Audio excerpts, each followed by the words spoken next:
আসসালামু আলাইকুম সবাইকে। তোমাদের সবাইকে স্বাগতম জানাচ্ছি আমাদের কেমিস্ট্রি ফাইনাল শর্ট সিরিজের এমসিকিউ ওয়ান শর্ট ক্লাসের আরও একটি পর্বে। আজকের পর্বে আমরা গুণগত রসায়ন থেকে টোটাল যত এমসিকিউ আছে সব সলভ করব। ওয়ান শর্ট এমসিকিউ মানে হচ্ছে এই চ্যাপ্টারে যত আমাদের প্রয়োজনীয় এমসিকিউ আছে যেগুলো বোর্ডে আসার মতো ইচ অ্যান্ড এভরিথিং আমরা বেসিক সহ ধরে ধরে সলভ করব। এই একটা ক্লাস করলে তোমার এই চ্যাপ্টার থেকে বোর্ডে যত এমসিকিউ আসে সব কভার হয়ে যাবে। এইটুকু বিশ্বাস রেখে তুমি আমার সাথে এই টোটাল ক্লাসটা খাতা কলম নিয়ে করো, বসে বসে প্র্যাকটিস করো আমার সাথে সাথে, এবং প্রত্যেকটা এমসিকিউর বেসিকগুলো নিজের ভিতর ঢোকায় নাও, তাহলেই হবে। সো চলো আমরা দেরি না করে আজকের ক্লাসটা শুরু করি। আজকের ক্লাস আমরা করব কিসের উপর? গুণগত রসায়নের উপর। ভালো কথা, তোমরা আমাদের সাথে যারা যারা ক্লাস করতেছো তোমরা আমাদের ক্লাসগুলো ফ্রেন্ড সার্কেলে শেয়ার করতেছো তো? ফ্রেন্ড সার্কেলে কিন্তু মাস্ট শেয়ার করবা। তোমরা এখনও তোমাদের ব্যাস অনেক অ্যাক্টিভ না, সেজন্য আমি একটু স্লো ক্লাস, অন্য সব প্ল্যাটফর্ম স্লো দিচ্ছে বাট আমি আগে আগে দিয়ে রাখছি। এটা একটাই কারণে যাতে তোমরা যখন খুঁজবা এই ক্লাসগুলো পাও এবং এই ক্লাসগুলো করে তোমরা তোমাদের বেসমেন্টটা ডেভেলপ করে ফেলতে পারো। সো চলো আমরা দেরি না করে শুরু করি। প্রথমে আসে আমাদের প্রথম এমসিকিউ। এটা ঢাকা বোর্ড 16-তে আসছে, আরও বেশ কয়েকবার আসছে। প্রথমে বলছে যে রাদারফোর্ডের আলফা কণা বিস্ফোরণ পরীক্ষায়, রাদারফোর্ডের আলফা কণা বিস্ফোরণ পরীক্ষায় কোন পদার্থের প্রলেপযুক্ত পর্দা ব্যবহার করা হয়? সো আমরা রাদারফোর্ডের আলফা কণা বিস্ফোরণ পরীক্ষায় একটা পর্দা ব্যবহার করি এরকম। এই যে পর্দাটা ব্যবহার করি এটা হচ্ছে জিঙ্ক সালফাইডের একটা পর্দা ব্যবহার করি। এই পর্দার পুরুত্ব হচ্ছে 0.404 সেন্টিমিটার। এইটা হচ্ছে আমাদের এই পর্দার পুরুত্ব। So 0.404 centimetre Rutherford. দুইটাই এমসিকিউতে আসে, একটা হচ্ছে জিঙ্ক সালফাইডের পর্দা আর একটা হচ্ছে পর্দার পুরুত্ব কি। তো আমাদের এখানে কারেক্ট আনসার আসবে হচ্ছে জিঙ্ক সালফাইডের পর্দা। যদি পুরুত্ব আসে তাহলে এটা দাগাবো। সো এইটা আমাদের মুখস্থ ইনফরমেশন, যেটা রাদারফোর্ড পরমাণু মডেল থেকে একমাত্র, পুরা মডেল থেকে একমাত্র দুইটা এমসিকিউ যেটা প্রত্যেকবার আসে। সো এই দুইটা আমাদের মাস্ট মুখস্থ করা লাগবে। পরে আসো, পরে বলছে যে 3p অরবিটালে, একটু দেখি 3p অরবিটালের বেলায় n ও l এর মানের মান কত হবে? তো যখন আমরা 3p অরবিটাল নিয়ে চিন্তা করব, এখানে n এর মান হচ্ছে 3, এই সামনে যে সংখ্যাটা থাকে সেটা হচ্ছে প্রধান শক্তি স্তর বা n এর মান। তো n এর মান 3, তাহলে l এর মান কত হবে? আমরা জানি যে s p d f এই অরবিটালগুলোর মান প্রথমটা 0, তারপরে 1, তারপরে 2, তারপরে 3, 0 1 2 3। তার মানে p এর মান আমরা কত পাচ্ছি দেখো তো? 1 পাচ্ছি। p এর মান 1 পাওয়া মানে l এর মান 1। তার মানে দেখো আমাদের এখানে আমরা পাচ্ছি n এর মান 3, l এর মান 1, মানে অপশন বি হচ্ছে আমাদের কাঙ্ক্ষিত কারেক্ট আনসার। সো এখান থেকে আমরা অপশন বি দাগাইতে পারবো। বুঝছো কিনা বলো তো? অপশন বি দাগাইতে পারবো। ওকে, সো এরপরে পরের এমসিকিউটাতে যাব। পরের এমসিকিউ বলছে দেখো, একটি মৌলের পরমাণুর বহিস্থ স্তরে দুইটি অরবিটালের ইলেকট্রন বিন্যাস দেয়া আছে। বহিস্থ স্তরের অরবিটাল ইলেকট্রন বিন্যাস কি দেয়া আছে? 3d তে 10টা ইলেকট্রন দেয়া আছে আর 4s এ একটা ইলেকট্রন দেয়া আছে। পর্যায় সারণীতে মৌলটির অবস্থান কি হবে? তাহলে দেখো 3d তে 10 এবং 4s এ যদি 1 থাকে তাহলে পর্যায় সারণীতে মৌলের অবস্থান বের করতে বলছে আমাদের। 3d তে 10, 4s এ 1। সো পর্যায় সারণীতে মৌলের অবস্থান আমরা কেমনে বের করব? তো ভালো করে একটু দেখলে বুঝতে পারবা যে এখানে আসলে আমরা যখন ইলেকট্রন বিন্যাস করতেছি তখন এখানে আমাদের 4s এ 2টা ইলেকট্রন থাকার কথা, 3d তে 9টা ইলেকট্রন থাকার কথা, কিন্তু আমরা জানি 3d তে 9টা ইলেকট্রন থাকে না, 9টার জায়গায় 10টা হয়। সো 10টা হওয়ার জন্য সে 4s থেকে একটা ইলেকট্রন এখানে নিয়ে নেয়। তাহলে সর্বশেষ ইলেকট্রনটি কোন অরবিটালে প্রবেশ করছে? সর্বশেষ ইলেকট্রনটি ডি অরবিটালে প্রবেশ করছে। সো যদি ডি অরবিটালে প্রবেশ করে তাহলে গ্রুপ সংখ্যা কিভাবে কাউন্ট করব? ডি অরবিটালে প্রবেশ করলে দেখো n এর যেই সর্বোচ্চ মান, বোঝার চেষ্টা করবা, n এর যেই সর্বোচ্চ মান সেটা হচ্ছে 4, এটাই আমার পর্যায়, এটাই আমার পিরিয়ড বা পর্যায়। তাহলে n এর সর্বোচ্চ মান আমার পর্যায়, n এর সর্বোচ্চ মান পর্যায় বুঝলাম। তাহলে গ্রুপ কি হবে? গ্রুপ হবে d এবং s এর মোট ইলেকট্রন সংখ্যা, এটাই হবে গ্রুপ সংখ্যা। তো d তে দেখো 10টা ইলেকট্রন, s এ একটা ইলেকট্রন, মোট মিলে 11, এইটাই আসবে হচ্ছে আমাদের গ্রুপ। তাহলে দেখো চতুর্থ পর্যায় 11 নম্বর গ্রুপ।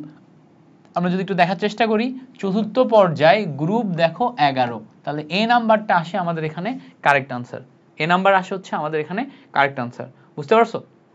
অলরেডি আমাদের যে গ্রুপগুলো আছে, বুঝছো, তোমাদের যেই কি বলে 800+ MCQ সলভ গ্রুপে, টেলিগ্রাম গ্রুপে অলরেডি আমাদের 1000 অলমোস্ট 1000 মেম্বার জয়েন করে ফেলছে, ফেসবুকে প্রায় 1300 মেম্বার জয়েন করে ফেলছে। সো এখানে আমরা 26 তারিখ থেকে সবচেয়ে গুরুত্বপূর্ণ 800 MCQ এর সলভ ক্লাস দিব। এই গ্রুপে জয়েন করে ফেলো, জয়েনের প্রসেস তুমি অন্যান্য জায়গাতে ডিটেল পেয়ে যাবা। আমি যে জন্য ঢুকলাম, এই টেলিগ্রাম গ্রুপ থেকে নোটিফিকেশন আসতেছিল, সো এইটা কাটার জন্য এখানে ঢুকলাম। ওকে, এই পর্যন্ত তো ক্লিয়ার আমাদের। এরপরে আসো, পরে বলছে দেখো, বিদ্যুৎ চৌম্বকীয় বিকিরণের সর্বাধিক তরঙ্গদৈর্ঘ্যের পরিসর নিচের কোনটিতে? তো ভালো করে বোঝার চেষ্টা করবা, সর্বাধিক মানে সর্বোচ্চ, তরঙ্গদৈর্ঘ্য মানে ল্যামডা ম্যাক্সিমাম কোনটাতে সেটা বের করতে হবে। তো আমরা একটু মনে রাখবো, আমি এইভাবে মনে রাখি জিনিসটা, তড়িৎ চৌম্বকীয় বিকিরণ বর্ণালীর যে পরিসর, সেখানে আমি একটা ছন্দ দিয়ে মনে রাখি, বা আমি নিমোনিক দিয়ে মনে রাখি, R M I R V UV, তারপর হচ্ছে গামা এক্স রে, এইটা হচ্ছে আমার mnemonic, R M I R VUV gamma X ray. So নিচে থেকে উপরে যত যাবে, নিচে থেকে উপরে যত যাবে তত আমার ল্যামডা ম্যাক্সিমাম হবে, নিচে আমার কি ল্যামডা মিনিমাম, নিচে থেকে উপরে যত যাবে তত আমার ল্যামডা ম্যাক্সিমাম হবে। তো তরঙ্গ দৈর্ঘ্য সর্বাধিক চাইছে আমার, তো নিচে থেকে উপরে যত তত তরঙ্গ দৈর্ঘ্য সর্বাধিক হবে। এখন এখানে কোনটার মানে কি সেটা আমরা বোঝার চেষ্টা করি। আর্থের রেডিও ওয়েভ, আর্থে কি, আর্থের রেডিও ওয়েভ, এমতে হচ্ছে মাইক্রোওয়েভ। আগে এই লাইনটা মুখস্থ করবা, তারপরে ফুল ফিনিং মুখস্থ করবা। আয়ারতে কি বলতো, আয়ারতে হচ্ছে ইনফ্রারেড রে, ইনফ্রারেড রে, বুঝতে পারছো, ইনফ্রারেড রে। ভিতে হচ্ছে ভিজিবল, ভিতে ভিজিবল, ইউভিতে আলট্রাভায়োলেট, ইউভি মানে ইউভি, গামাতে গামা রে, গামাতে গামা রে, আর এক্স রে তো এক্স রে আমরা জানি। তো এখন আমরা দাগাবো কিভাবে, আমাদের চাইছে সর্বাধিক, তো উপরে যত থাকবে তত বেশি আর নিচে যত থাকবে তত কম। তো আমরা এখন দেখার চেষ্টা করব এখানে যে অপশনগুলো আছে এই অপশনগুলো কোথায় কোথায় আছে। প্রথমে ভালো করে খেয়াল করো, ইউভি রশ্মি একটা অপশনে আছে, সো আমরা ইউভি দাগালাম। এক্স রে অপশনে আছে, এক্স রে দাগালাম। অবলোহিত, অবলোহিত মানে কি, অবলোহিত মানে আইআর, ইনফ্রারেড, ইনফ্রারেড দাগালাম। তারপরে দেখো টেলিভিশন মানে, টেলিভিশন মানে কি, রেডিও, রেডিও, রেডিও দাগালাম। তাহলে ভালো করে দেখো, এই যে চারটা অপশন আমি দাগাইছি, এই চারটা অপশনের ভিতর সবচেয়ে উপরে কে আছে, উপরে আছে রেডিও। তাহলে রেডিও উপরে থাকলে রেডিও তরঙ্গ দৈর্ঘ্য সবচেয়ে বেশি, তাহলে এখানে আমাদের কারেক্ট আনসার হবে হচ্ছে রেডিও। বুঝতে পারছো, এইভাবে জিনিসটাকে আইডেন্টিফাই করতে হবে। প্রথম কথা হচ্ছে তোমাকে এই নিমোনিকগুলো মুখস্থ করতে হবে, তারপরে মাথায় রাখতে হবে নিচে থেকে উপরে যত যায় তত তরঙ্গ দৈর্ঘ্য বাড়ে। এরপরের টেকনিক হচ্ছে এই চারটা অপশন এখানে দাগাবা, দাগানোর পর দেখবো উপরে কে আছে, যদি বৃদ্ধি পায় তাহলে উপরে থাকবে, আর যদি হ্রাস পায় তাহলে নিচে থাকবে। যদি এরকম জিজ্ঞেস করতো যে এই চারটা অপশনের ভিতরে তরঙ্গ দৈর্ঘ্য সর্বনিম্ন কার, তখন এই চারটা দাগানো যাদের যাদের দেখাইছি এরপরে দেখো সর্বনিম্ন তরঙ্গ দৈর্ঘ্য কিন্তু এক্স রের, তাই না? এই চারটার ভিতরে সর্বনিম্ন তরঙ্গ দৈর্ঘ্য কার, এক্স রের। সো এক্স রের তরঙ্গ দৈর্ঘ্য যেহেতু সর্বনিম্ন এবং এটা নিচে আছে, ভালো করে খেয়াল করো নিচে আছে, তার মানে এক্স রে হবে আমাদের কারেক্ট আনসার। ক্লিয়ার হয়েছে, বুঝতে পারছো না? ক্লিয়ার হইতে হবে। আচ্ছা, সো এটা খুবই ইজি একটা জিনিস, বাট মুখস্থ করতে হবে এবং প্র্যাকটিস করতে করতে আয়ত্তে চলে আসবে। এবার খেয়াল করো, আমরা জানি E equals to AC divided by lambda. তাহলে ল্যামডার সাথে শক্তি কিন্তু ব্যস্তানুপাতিক সম্পর্ক, যেখানে তরঙ্গ দৈর্ঘ্য সর্বোচ্চ, এখানে আমাদের শক্তি হচ্ছে সর্বনিম্ন, যেখানে তরঙ্গ দৈর্ঘ্য সর্বনিম্ন এখানে শক্তি আবার সর্বোচ্চ। তাহলে যদি জিজ্ঞেস করতো যে সর্বোচ্চ শক্তি কোথায়, কোনটি সর্বোচ্চ শক্তি, তাহলে সর্বোচ্চ শক্তির ক্ষেত্রে আমরা যাইতাম কি, যে নিচে আছে সে, সর্বনিম্ন শক্তি যে উপরে আছে সে। তাহলে এইভাবে আমরা জিনিসপত্রগুলা সুন্দর মতো মেইনটেইন করতে পারি। এই ট্রিকটা ভালো করে শিখে রাখো, এই ট্রিকটা কি ভালো করে শিখে রাখতো, খুব কাজে লাগবে, এইচএসসিতে কাজে লাগবে, অ্যাডমিশনেও কাজে লাগবে। আমি এটা মুখস্থ করতে আমাদের কি পরিমাণ মানে কি বলবো প্রবলেম হইতো, পরে আমি যে আস্তে আস্তে ট্রিক বের করা শুরু করছি যে কিভাবে কোন ট্রিক অ্যাপ্লাই করলে আমার এমসিকিউটা মনে থাকবে, তো আমি পরে ট্রিক হিসেবে এইভাবে অ্যাপ্লাই করা শুরু করছি। পরে আসো, পরে বলছে যে নিচের চারটি কোয়ান্টাম সংখ্যার মানের কোন সেটটি একটি ডি অরবিটালের জন্য বা ডি ইলেকট্রনের জন্য সঠিক। তো এখানে আমার চারটা কোয়ান্টাম সংখ্যা আছে, কোন সেটটা একটা ডি ইলেকট্রনের জন্য, একটি ডি ইলেকট্রনের জন্য সঠিক। প্রশ্নটা কি ঠিক আছে? হ্যাঁ, একটি ডি ইলেকট্রনের জন্য সঠিক কোনটা সেটা আমার বের করা লাগবে। তো এখানে আমাদের কোনটা সঠিক সেটা যদি আমি বের করতে চাই, তো আমাদের ডি ইলেকট্রন যখন বলবে আমরা একটু দেখার চেষ্টা করি। ডি যখন বলছে তখন আমরা দেখবো যে এল এর মান কত হয়, এস পি ডি এফ। ভালো করে বোঝার চেষ্টা করো। তো sp/df হলে s এর মান আমরা জানি 0, p এর মান 1, d এর মান 2, f এর মান 3। তো আমরা এখানে n, তারপরে l, তারপরে m, তারপরে s, এই চারটার মান তো হিসাব করি। তাহলে l এর মান আমার কত হবে? d এর জন্য 2। l এর মান 2 যেটা, সেইটা আমার সঠিক। তো খেয়াল করো, এখানে l এর মান 3, তাহলে এটা সঠিক না। l এর মান 3 সঠিক না, l এর মান 3 সঠিক না। এই দেখো l এর মান 2, তার মানে দেখো 4, 2, 1 মাইনাস হাফ, এইটা হচ্ছে আমার সেই কারেক্ট ইলেকট্রন। তো আমাদের খেয়াল করতে হবে ওই d এর মান কোনটাই আছে। d এর মান কত? d এর মান 2, d এর মান 2 আছে, দেখো d এর মান 2, এটা l এর মান আসলে, এটা কোথায় আছে? এটা d নাম্বারে আছে। বুঝতে পারছো আমি কোন মেথডে করলাম? ভালো করে এটা খেয়াল করলে বুঝতে পারবা আমি কিভাবে করলাম। ওকে, পরে আসো। পরে বলছে যে নিচের চারটি কোয়ান্টাম সংখ্যার মানের কোন সেটটি অবাস্তব, মানে কোনটা সম্ভব নয়। তো কোয়ান্টাম সংখ্যার ক্ষেত্রে আমাদের মাথায় রাখতে হবে n এর যেই মান, l এর মান হবে 0 থেকে n-1 পর্যন্ত। মানে খেয়াল করো, n এর মান যদি 3 হয়, n এর মান যদি 3 হয়, তাহলে l এর মান হবে 0, 1, 2। কেন? কারণ n-1 পর্যন্ত n এর চেয়ে 1 কম হবে। তার মানে l এর মান কখনো n এর মানের সমান হইতে পারবে না। l এর মান যদি কখনো n এর মানের সমান হয়ে যায় তাহলে অবাস্তব। এবার m এর যেই মান, m এর মান এই 0 প্রথমে নিতে হয়, তারপরে 1 থাকলে +-1 নিতে হয়, 2 থাকলে +-2 নিতে হয়। এখন আমি যদি এখানে 1 নিই, তখন কখনোই +-2 হতে পারবে না। অর্থাৎ m এর মান কখনো l এর মানের চেয়ে বড় হতে পারবে না, সমানের মানগুলো হইতে হবে। তো আমরা একটু দেখার চেষ্টা করব। দেখো, যখন আমাদের এখানে 3 আছে, তখন এখানে 2, এখানে 2 মানে 1 কম হওয়া মানে ঠিক আছে। এখানে 2 হলে এখানে 0 +-1 +-2 হতে পারে, তাহলে এখানে -2 আছে। আর এখানে স্পিন কোয়ান্টাম সংখ্যা +12 আর -12 হয়, তাহলে এটাও ঠিক আছে। তাহলে এইটা আমার এই কোয়ান্টাম সংখ্যা সেটটা ঠিক আছে।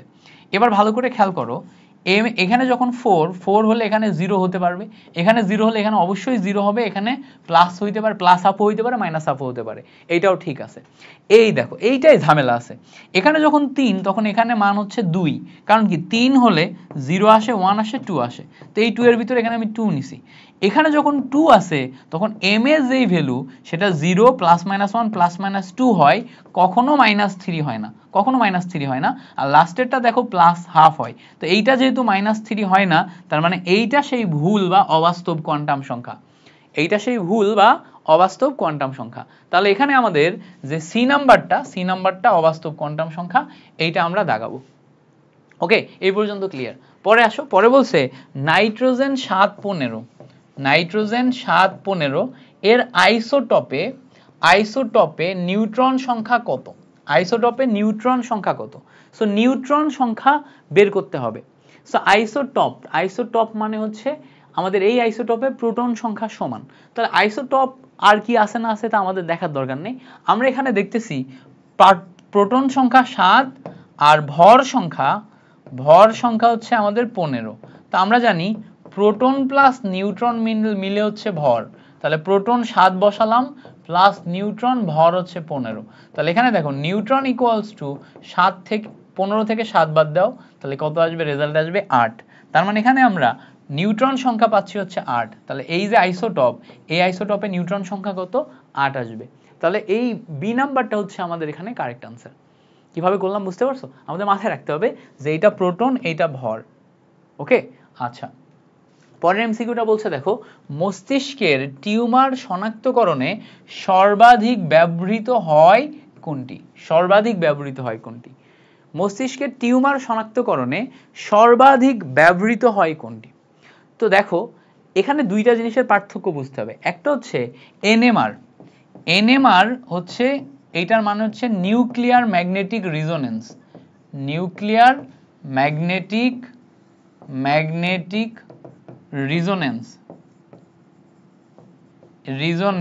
এইটা কিন্তু একটা প্রসেস, মাথায় রাখতে হবে। Nuclear magnetic resonance, it's a process. আর এই যে এমআরআই, এটা হচ্ছে এটাকে বলা হচ্ছে ম্যাগনেটিক রিজোনেন্স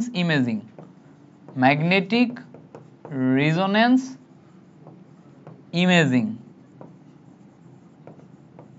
তো এই ম্যাগনেটিক রিজোনেন্স ইমেজিং এইটা মেইনলি প্রসেস, সরি আমি একটু ভুল বলছি, মানে একটু উল্টা ফেলছি। এইটা মেইনলি একটা হচ্ছে থিওরি, হ্যাঁ, তোমার NMR হচ্ছে নিউক্লিয়ার ম্যাগনেটিক রিজোনেন্স, এটা হচ্ছে থিওরি। আর এই থিওরির উপর কাজ করে কোন প্রসেসে? MRI প্রসেসে। এইটা হচ্ছে আমাদের প্রসেস। তো আমরা যখনই তোমার মস্তিষ্কের টিউমার শনাক্তকরণে কাজ করব, তখন আমরা MRI প্রসেসে কাজ করব। তাহলে আমরা কোন প্রসেসে কাজ করছি? আমরা MRI প্রসেসে কাজ করছি। তাহলে কারেক্ট অ্যান্সার হচ্ছে option C, MRI। Correct answer কি? কারেক্ট অ্যান্সার হচ্ছে অপশন সি, MRI। তাহলে আমরা নিউক্লিয়ার ম্যাগনেটিক রিজোনেন্স প্রসেসে কাজ করতেছি। এরপরে বলছে দেখো, জাল নোট শনাক্তকরণে তুমি কোন পদ্ধতির সাহায্য নিবে? তো আমরা জাল নোট শনাক্তকরণে ইউভি পদ্ধতির সাহায্য নিই। এটা কেন হয়? আমাদের জাল নোটের ভিতরে এই জায়গাতে কিছু ইউভি সক্রিয় ম্যাটেরিয়াল দেয়া থাকে। তো যখন আমরা এই হচ্ছে যে এই জাল নোটটাকে বা নোটটাকে আমরা যখন মানে কি বলে সূর্যের আলোতে রাখি বা ইউভি লাইট এখানে মারি, তো ইউভি লাইট মারলে সাথে সাথে এই ইউভি লাইট জাল নোটের ভিতরে ইউভি সক্রিয় ম্যাটেরিয়ালগুলোকে উদ্দীপিত করে উচ্চতর শক্তি স্তরে তোমার নিয়ে যায়। পরবর্তীতে উচ্চতর শক্তি স্তর থেকে আবার ইলেকট্রনটা আগের শক্তি স্তরে ফিরে আসলে এখানে একটা বিকিরণ ঘটে। জাল নোট শনাক্তকরণের ব্যাখ্যামূলক প্রশ্ন জিজ্ঞেস করবা যে জাল নোট কিভাবে শনাক্তকরণ করা হয়, দেখবা আমার একটা ভিডিও আসবে এবং আমি খুব চমৎকারভাবে ক্লিয়ারলি বুঝাইছি। খ নম্বরের জন্য যদি ব্যাখ্যা পড়তে চাও তাহলে আমার ওই ভিডিওটা দেখে পড়ো, আমি এখানে জাস্ট তোমাকে বলে দিচ্ছি যাতে তোমার মনে থাকে। তো এখানে একটা বিকিরণ ঘটে, যেই বিকিরণ ঘটে এই বিকিরণের মাধ্যমে আমরা ওই জাল নোটের ভিতরে তোমার হচ্ছে যে সমস্ত চিহ্নগুলো লুকায়িত অবস্থায় থাকে সেগুলোকে দেখতে পাই। তো সেই লুকায়িত চিহ্নগুলোকে দেখব কিসের মাধ্যমে? ইউভি রশ্মির মাধ্যমে। তো আমরা জাল নোট শনাক্তকরণে ইউভি রশ্মি ব্যবহার করি। আচ্ছা, পরে বলছে দেখো, বোর পরমাণুতে একটি ইলেকট্রনের চারটি শক্তি স্তরে পূর্ণ আবর্তন করতে কয়টি পূর্ণ তরঙ্গ সৃষ্টি করবে? তো ভালো করে চিন্তা করো, আমরা এখানে একটা বোর পরমাণু মডেল নিলাম। সেই মডেলের ধরো সোডিয়াম পরমাণু, এর চতুর্থ শক্তি স্তর, প্রথম শক্তি স্তর, দ্বিতীয় শক্তি স্তর, তৃতীয় শক্তি স্তর, চতুর্থ শক্তি স্তর। সো চতুর্থ শক্তি স্তরে একটা ইলেকট্রন আছে, এইটা একটা ইলেকট্রন। এই ইলেকট্রনটা টোটাল পাথ ঘুরে আসবে, ঘুরে আবার জায়গায় আসলেই বলছে যে তার তরঙ্গ সংখ্যা কত হবে। তো এখানে আমাদের একটা জিনিস মাথায় রাখতে হবে, যখনই আমাদের এই প্রশ্নটা করবে যে একবার পূর্ণ কক্ষপথ ঘুরে আসলে তরঙ্গ সংখ্যা কত, তো তখন আমাদের মাথায় রাখবো যে শক্তিস্তর সংখ্যা n ইকুয়ালস টু তরঙ্গ সংখ্যা নিউবার। তাহলে পূর্ণ আবর্তনে যেই কয়টা তরঙ্গ সংখ্যা হয় সেটা এই শক্তিস্তর সংখ্যার সমান। তো আমি যদি 4 নাম্বার শক্তি স্তরে থাকি তাহলে তরঙ্গ সংখ্যা হবে হচ্ছে 4। আমি যদি 3 নাম্বার শক্তি স্তরে থাকি তাহলে তরঙ্গ সংখ্যা হবে 3। আমি যদি 2 নাম্বার শক্তি স্তরে থাকি তাহলে তরঙ্গ সংখ্যা হবে 2। যেহেতু আমার এখানে বলেই দেয়া আছে চতুর্থ শক্তি স্তরে আমি ছিলাম ইলেকট্রন নিয়ে, তাহলে পূর্ণ ঘূর্ণনে আমার তরঙ্গ সংখ্যা হবে হচ্ছে 4। ঠিক আছে, এটা ট্রিক মাথায় রাখবা যে শক্তি স্তর ইকুয়ালস টু তরঙ্গ সংখ্যা। এই এমসিকিউটার ক্ষেত্রে শক্তি স্তর ইকুয়ালস টু তরঙ্গ সংখ্যা। এবার কেউ আবার তরঙ্গ সংখ্যাকে তরঙ্গ দৈর্ঘ্য মনে করবে। ভাই দুইটা এক জিনিস না। তরঙ্গ সংখ্যা নিউবার ইকুয়ালস টু 1/λ, এটাও একটা এমসিকিউতে আসে ফর্মুলা। তরঙ্গ সংখ্যা নিউবার ইকুয়ালস টু 1/λ, এটাও একটা এমসিকিউতে আসে ফর্মুলা। পারতে হবে, এই জিনিসপত্রগুলা শেখার কোনো বিকল্প নেই, শিখে ফেলবা। আচ্ছা, এই পর্যন্ত আমাদের ক্লিয়ার। পরে আসো, সোডিয়ামের শিখা পরীক্ষায় কত তরঙ্গ দৈর্ঘ্যের বর্ণালী সৃষ্টি হয়? সোডিয়ামের শিখা পরীক্ষায় কত তরঙ্গ দৈর্ঘ্যের বর্ণালী সৃষ্টি হয়? আমরা জানি সোডিয়ামের শিখা পরীক্ষায় 590 ন্যানোমিটার তরঙ্গ দৈর্ঘ্যের বর্ণালী সৃষ্টি হয়। 590 ন্যানোমিটার। তো এখানে আমাদের 590 nanometre, this will be the correct answer. সোডিয়ামের শিখা পরীক্ষা যখন আমরা করব তখন 590 ন্যানোমিটার তরঙ্গ দৈর্ঘ্যের বর্ণালী সৃষ্টি হবে। মাথায় থাকবে এটা? আচ্ছা, এটা মাথায় রাখতে হবে। এবার আসো, রিডবার্গ ধ্রুবকের মান কত? তো আমরা জানি রিডবার্গ ধ্রুবককে RH দিয়ে প্রকাশ করা হয়। এর মান হচ্ছে 109678 পার সেন্টিমিটার, এটা একটা মান। এবার মিটারে নিয়ে গেলে 10967800 পার মিটার, এটা একটা মান। এই যে মিটার এবং সেন্টিমিটারের মান, এই মানগুলো ছাড়াও আমরা অন্য আর কি মান বসাতে পারি? তো দেখো, এই মিটারে যে মানটা আছে এটাকে কিন্তু এভাবে লেখা যায়, 1 পয়েন্ট যদি করি, পয়েন্টের পর 1 2 3 4 5 6 7টা ঘর করা যায়। সো যখনই আমি 1 পয়েন্ট করব তাহলে 09 × 10⁷ পার মিটার হয়ে যাবে। তো দেখো তো এবার মিলছে কিনা, এবার দেখো তো মিলছে কিনা, এই যে বি নাম্বারের সাথে মিলে গেছে 1.09 ইন্টু 10⁷ পার মিটার। ওকে, বুঝতে পারছো? So this is the fact. আচ্ছা, পরের এমসিকিউতে চলো। পরের এমসিকিউ বলছে কি, আমাদের পরের এমসিকিউ বলছে দেখো নিচের কোন সমীকরণটি সঠিক নয়। তো আমাদের মাথায় রাখতে হবে কোন সমীকরণটি সঠিক নয়। আমরা জানি E equals to H F, frequency F K new দিয়েও প্রকাশ করা হয়, ইকুয়ালস টু এইচ নিউ, এটা দিয়ে প্রকাশ করে। এবার আমরা জানি এইটাকে আবার H C divided by lambda লেখা যায়, তাহলে আমরা ইকুয়ালস টু এইচ নিউ পাচ্ছি, H C divided by lambda পাচ্ছি। এবার আমরা জানি নিউ বার তরঙ্গ সংখ্যা ইকুয়ালস টু 1/λ, তাহলে একটু ভালো করে বোঝার চেষ্টা করো তো, তরঙ্গ সংখ্যা ইকুয়ালস টু 1/λ, এটা কারেক্ট। আবার আমরা জানি C equals to F lambda, F যেটা সেটা নিউ ল্যামডা লেখা যায়, তাহলে দেখো সি ইকুয়ালস টু যদি নিউ ল্যামডা হয় তাহলে এই জায়গায় nu equals to C by lambda লেখা যায় না, তাহলে দেখো nu equals to C by lambda, এটা কারেক্ট। দেখো E equals to H nu, এটা কারেক্ট।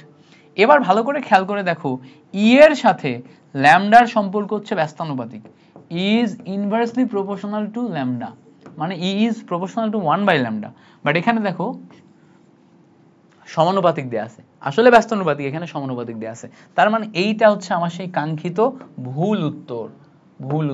তাহলে এখানে আমাদের ভুলটাই হবে প্রশ্ন অনুসারে, প্রশ্নের উত্তর সঠিক। ওকে, ক্লিয়ার হইছে? কেমন লাগছে বলো তো মিলন ভাইয়ের ক্লাস?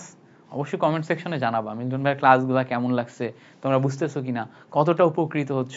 আমি চেষ্টা করতেছি তোমাদেরকে পর্যাপ্ত পরিমাণে সাপোর্ট দেওয়ার, বাট তোমরা আমাকে সাপোর্ট দিতেছো না। আমার এখন 1 লাখ সাবস্ক্রাইবার পূরণ হয় নাই, সাবস্ক্রাইবার পূরণ করে দাও 1 লাখ। বলতে দেখো প্ল্যাঙ্কের ধ্রুবকের মান কত, প্ল্যাঙ্কের ধ্রুবকের মান কত? তো আমরা জানি প্ল্যাঙ্কের ধ্রুবককে এইচ দিয়ে প্রকাশ করা হয়, H equals to 6.626 into 6.626 into 10⁻⁻34 joule second, এইটা হচ্ছে প্ল্যাঙ্কের ধ্রুবক। তো এই যে প্ল্যাঙ্কের ধ্রুবকটা আমি লিখে দিলাম, এর প্রত্যেকটা পয়েন্ট ইম্পর্টেন্ট, 6.626 10⁻⁻34 জুল সেকেন্ড, এগুলো ইম্পর্টেন্ট। যদি আমাদের অপশনে জুল সেকেন্ড না দেয়া থাকে তাহলে আমরা সেটাকে কারেক্ট বলতে পারবো না। তো দেখো এখানে আমাদের 6.626 10⁻⁻34 জুল সেকেন্ড, প্রত্যেকটা পয়েন্ট আছে, সো সি নাম্বার হচ্ছে আমাদের কারেক্ট আনসার। প্রত্যেকটা পয়েন্ট এখানে আছে, এই জন্য আমাদের সি নাম্বার হচ্ছে কারেক্ট আনসার। ওকে, পরে বলছে দেখো বোর ব্যাসার্ধের মান কত, বোর ব্যাসার্ধের মান কত? তো বোর ব্যাসার্ধ মানে হচ্ছে বোর পরমাণু মডেলের প্রথম কক্ষপথের ব্যাসার্ধ, প্রথম কক্ষপথের ব্যাসার্ধ, প্রথম কক্ষপথের ব্যাসার্ধ, যেটাকে আমরা R1 ও বলি, R1 এর মান মাথায় রাখবা 0.53 অ্যাংস্ট্রোম, এটা হচ্ছে R1 এর মান। তো এই যে 0.53 অ্যাংস্ট্রোম, এটাকে যদি মিটারে নিই তাহলে 10⁻10 মিটার, এটা করা যায়। এবার এইটাকে যদি আমি ভালো করে খেয়াল করো 5.3 তে রূপান্তর করি তাহলে উপরে আমার 10⁻11 মিটার হয়ে যাবে। একটা 10 দিয়ে গুণ করছি, একটা 10 দিয়ে ভাগ করছি, তো এখানে ভালো করে খেয়াল করো তো 5.292 ইন্টু 10⁻11 মিটার, এই অপশনটার সাথে মিলে যাচ্ছে কিনা। তো এইটাকে আমরা বোর পরমাণু মডেলের প্রথম কক্ষপথের ব্যাসার্ধ বলতে পারবো। এই যে ইনফরমেশনগুলো বললাম এখান থেকে যে কোনোটা চলে আসতে পারে, এটা ঠাডা মুখস্থ করে ফেলবা, একদম মাথার ভিতর ঢুকাই ফেলবা, মুখস্থ করে ফেলবা, কোনোভাবেই যেন ভুল না হয়। ওকে, আচ্ছা চলো পরে আসি। পরে বলছে দেখো নিচের কোনটি কম্পোজিট কণিকা? তো আমরা জানি আমাদের এখানে দুই ধরনের কণিকা আছে। কণিকার ক্ষেত্রে একটা হচ্ছে স্থায়ী মূল কণিকা, যেমন ইলেকট্রন, প্রোটন, নিউট্রন, এগুলো হচ্ছে স্থায়ী মূল কণিকা। তারপরে অস্থায়ী মূল কণিকা, অস্থায়ী মূল কণিকার ভিতর কে আছে? মেসন আছে, তারপর হচ্ছে যে অন্যান্য আছে, অন্যান্য অনেকগুলা তোমার কণিকা আছে যেগুলো হচ্ছে অস্থায়ী মূল কণিকা। তো অস্থায়ী মূল কণিকা নিউট্রনো, এন্টি নিউট্রনো, মেসন, পজিট্রন, এগুলো হচ্ছে অস্থায়ী মূল কণিকা। আর কম্পোজিট কণিকা যখন বলবে মানে এ হচ্ছে একটু ঝামেলাযুক্ত, একটু কমপ্লেক্স, কম্পোজিট বলে মানে ভেজাল যুক্ত। দুইটা হচ্ছে আমাদের কম্পোজিট কণিকা আছে, একটা হচ্ছে আলফা কণা, আলফা কণাকে আমরা কম্পোজিট কণিকা বলবো, আর একটা হচ্ছে ডিউটেরন, দুইটা জিনিসের ভিতর পার্থক্য বুঝবে। দেখো এখানে অপশন কিন্তু ডিউটেরিয়াম আছে, ডিউটেরিয়াম আর ডিউটেরন কিন্তু এক না। ডিউটেরিয়াম কোনটা বলো তো? ওই যে hydrogen 1 1 protium, hydrogen 1 2 deuterium, hydrogen 1 3 tritium. এই তিনটা ছিল হচ্ছে আমাদের কি বলতো 111213। ডিউটেরন কণা যেটা, এটা কিন্তু হচ্ছে আমাদের কম্পোজিট কণা। তো আলফা কণা এবং ডিউটেরন কণা এই দুইটা জিনিস, আলফা কণা এবং ডিউটেরন কণা এই দুইটা জিনিস আমাদের একটু মাথায় রাখতে হবে। ওকে, আচ্ছা, এই দুইটা হচ্ছে আমাদের কম্পোজিট কণিকা। পরে বলছে দেখো নিচের কোন জোড়া আইসোবার। আইসোবার, বার শব্দের অর্থ হচ্ছে আমাদের ভর, তাহলে আইসোবারে আমাদের ভর সমান। তো যেই যৌগগুলোতে আমাদের ভর সমান সেগুলো আইসোবার। তো ভালো করে খেয়াল করো, এখানে এই উপরে যেইটা লেখা থাকে এটা হচ্ছে আমাদের ভর। তো খেয়াল করো তো, নাইট্রোজেন এবং কার্বন দুইটাতেই 14 ভর আছে না? 14 ভর থাকলে এইটা তো হচ্ছে আমাদের ভর সমান, সো দিস ইজ আইসোবার। তো দেখো কার্বন এখানে 14, অক্সিজেনে 16, 14-16 আছে না? এইটাতে ভর সমান না। 12-13 আছে না? ভর সমান না। 1-2 আছে না? ভর সমান না। তাহলে কেবলমাত্র ভর সমান হচ্ছে আমাদের এইটাতে, এটা তো হচ্ছে কেবলমাত্র আমাদের ভর সমান। আচ্ছা, এবার আসো পরে দেখি। পরে বলছে নিচের কোন জোড়া আইসোটোন। টোন শব্দের অর্থ হচ্ছে নিউট্রন, দৈন্তন্য থেকে আমরা মাথায় রাখবো নিউট্রন। তো আমাদের এখানে নিউট্রন সংখ্যা সমান। এবার নিউট্রন সংখ্যা সমান হলে আমাদের মাথায় রাখতে হবে আমরা নিউট্রন সংখ্যা কখনো সরাসরি দেখতে পাই না সমান, আমাদের ভর থেকে প্রোটন বাদ দিয়ে নিউট্রন বের করতে হয়। তো এখানে ভালো করে খেয়াল করো, এখানে আছে 14, নিচে আছে 16, 14-16 না 6, এখানে 6 হবে, এখানে 14, এখানে আছে 16, 14 থেকে 6 বাদ দিলে, 14 থেকে 6 বাদ দিলে 8 থাকে, 7, 14 থেকে 7 বাদ দিলে 7 থাকে। তাহলে বাদ দেওয়ার পর যে সংখ্যাটা পাচ্ছে এটা কি সমান? উত্তর হচ্ছে না, সমান না। এবার এটাতে বাদ দাও, 14 থেকে 6 বাদ দাও 8 আছে, 13 থেকে 6 বাদ দাও কত আছে? 7 আছে, সমান? সমান না। 14 থেকে 6 বাদ দাও 8 আছে, 16 থেকে 8 বাদ দাও 8 আছে। এই জায়গায় খেয়াল করো আমাদের নিউট্রন সংখ্যা সমান, এই জায়গায় খেয়াল করো আমাদের নিউট্রন সংখ্যা সমান। তাহলে এখানে আমরা যে সি নাম্বার পাচ্ছি, এই সি নাম্বারে আমাদের নিউট্রন সংখ্যা সমান। Carbon 6-14, carbon 6-14, oxygen 8-16, that is our neutron সংখ্যা। নিউট্রন সংখ্যা সমান, বুঝতে পারছো? সো যদি আমাদের কখনো বলে নিচের কোন জোড়া আইসোটোন, আইসোটোন মানে দৈন্তন্য নিউট্রন সংখ্যা সমান, এটা মাথায় রাখতে হবে। নিউট্রন সংখ্যা সমান, এটা মাথায় রাখতে হবে। ওকে, সো আশা করি এই ব্যাপারটা ক্লিয়ার। পরে বলছে দেখো নিচের কোনটি ডি ব্রগলি সমীকরণ নামে পরিচিত। আমাদের মাথায় রাখতে হবে ডি ব্রগলি সমীকরণ P = H divided by lambda, এটা ডি ব্রগলির আদর্শ সমীকরণ। এখন ডি ব্রগলি সমীকরণকে আবার ভেঙে চুরে অন্য অনেক ফরম্যাটে নেওয়া যায়। যেমন ধরো P = mv, তো mv = H বাই ল্যামডা, এভাবে লেখা যায়। এই ল্যামডাকে উপরে নিলে ল্যামডা = H বাই mv, এভাবে লেখা যায়। তাহলে দেখো অপশনের সাথে কোনটা মিল আছে, that will be the correct answer. তো ভালো করে খেয়াল করে দেখো, lambda equals to H by mv, এটা অপশন বি তে দেয়া আছে। তো এটা আমাদের কারেক্ট আনসার। তাহলে আমরা এখানে দেখতেছি যে নিচের কোনটি ডি ব্রগলি সমীকরণ নামে পরিচিত, এইটা হচ্ছে আমার খুঁজে বের করতে হবে। তাহলে ডি ব্রগলি সমীকরণ নামে পরিচিত আমরা পাচ্ছি বি নাম্বারটা, so B is the correct answer here. বুঝতে পারছো? ক্লিয়ার হয়েছে না? একদম 100% ক্লিয়ার হয়ে যাওয়ার কথা। আচ্ছা, পরবর্তীতে আসো, কৌণিক ভরবেগের সমীকরণ কোনটি? কৌণিক ভরবেগের সমীকরণ চাইছে। কৌণিক ভরবেগ L ইকুয়ালস টু আমরা জানি mv, L ইকুয়ালস টু আমরা জানি nh ডিভাইডেড বাই 2 পাই। কৌণিক ভরবেগ যেটাকে আমরা L লিখতেছি সেটাকে mvr ও লেখা যায়। So mvr equals to nh divided by 2 pi. তো এখানে ভালো করে খেয়াল করে দেখো আমাদের কৌণিক ভরবেগের এই সমীকরণটা অপশনে দেয়া আছে। কৌণিক ভরবেগ mvr equals to nh by 2 pi. So a number is the correct answer. mvr equals to nh by 2 pi, a number is the correct answer. বুঝতে পারছো? So mvr equals to nh by 2 pi. Okay, great, এই পর্যন্ত clear. পরে আসো, পরে বলছে যে কোন নীতির ভিত্তিতে মূলত অরবিটাল সমূহকে ইলেকট্রন বিন্যস্ত হয়। কোন নীতির ভিত্তিতে আমরা অরবিটাল সমূহতে ইলেকট্রন বিন্যস্ত করি? ওখানে নড়ে যাবে তো। কোন নীতির ভিত্তিতে অরবিটাল সমূহকে ইলেকট্রন বিন্যস্ত করি? তো এখানে ভালো করে খেয়াল করে দেখবা যে n+l এর যে রুল, এই রুলের উপর ডিপেন্ড করে আমরা ইলেকট্রন বিন্যস্ত করি। সো n+l এর যে রুল, এইটাকে বলা হচ্ছে আউফবাউ রুল বা বিল্ডিং আপ রুল। হ্যাঁ, বিল্ডিং আপ রুল, অনেকগুলা ওয়ার্ড আছে। n+l এর রুল, আউফবাউ রুল বা বিল্ডিং আপ রুল, যেইটা বলবা সেইটা। সো এইটা আমাদের একটু মাথায় রাখতে হবে। n+l এর rule, building up rule, aufbau rule. তাহলে কোন নীতির উপর ভিত্তি করে যখন বলবে তখন আমরা এই ইনফরমেশনটা একদম ঠাডা মুখস্থ করে ফেলবো। এই বলো পারবো না? পারতে হবে। এই ইনফরমেশনটা আমরা একদম ঠাডা মুখস্থ করে ফেলবো। আচ্ছা গ্রেট, পরে আসো। পরে বলছে দেখো মৌলের যে কোনো উপশক্তি স্তরে ইলেকট্রন ধারণ ক্ষমতা নির্ণয়ের সূত্র কোনটি? উপশক্তি স্তর মানে অরবিটাল, অরবিটাল উপশক্তি স্তর। সো উপশক্তি স্তরে ইলেকট্রন ধারণ ক্ষমতা বের করার সূত্র হচ্ছে 2 × 12 + 1 এইটা। তো এইটা দিয়ে কেমনে বের করে?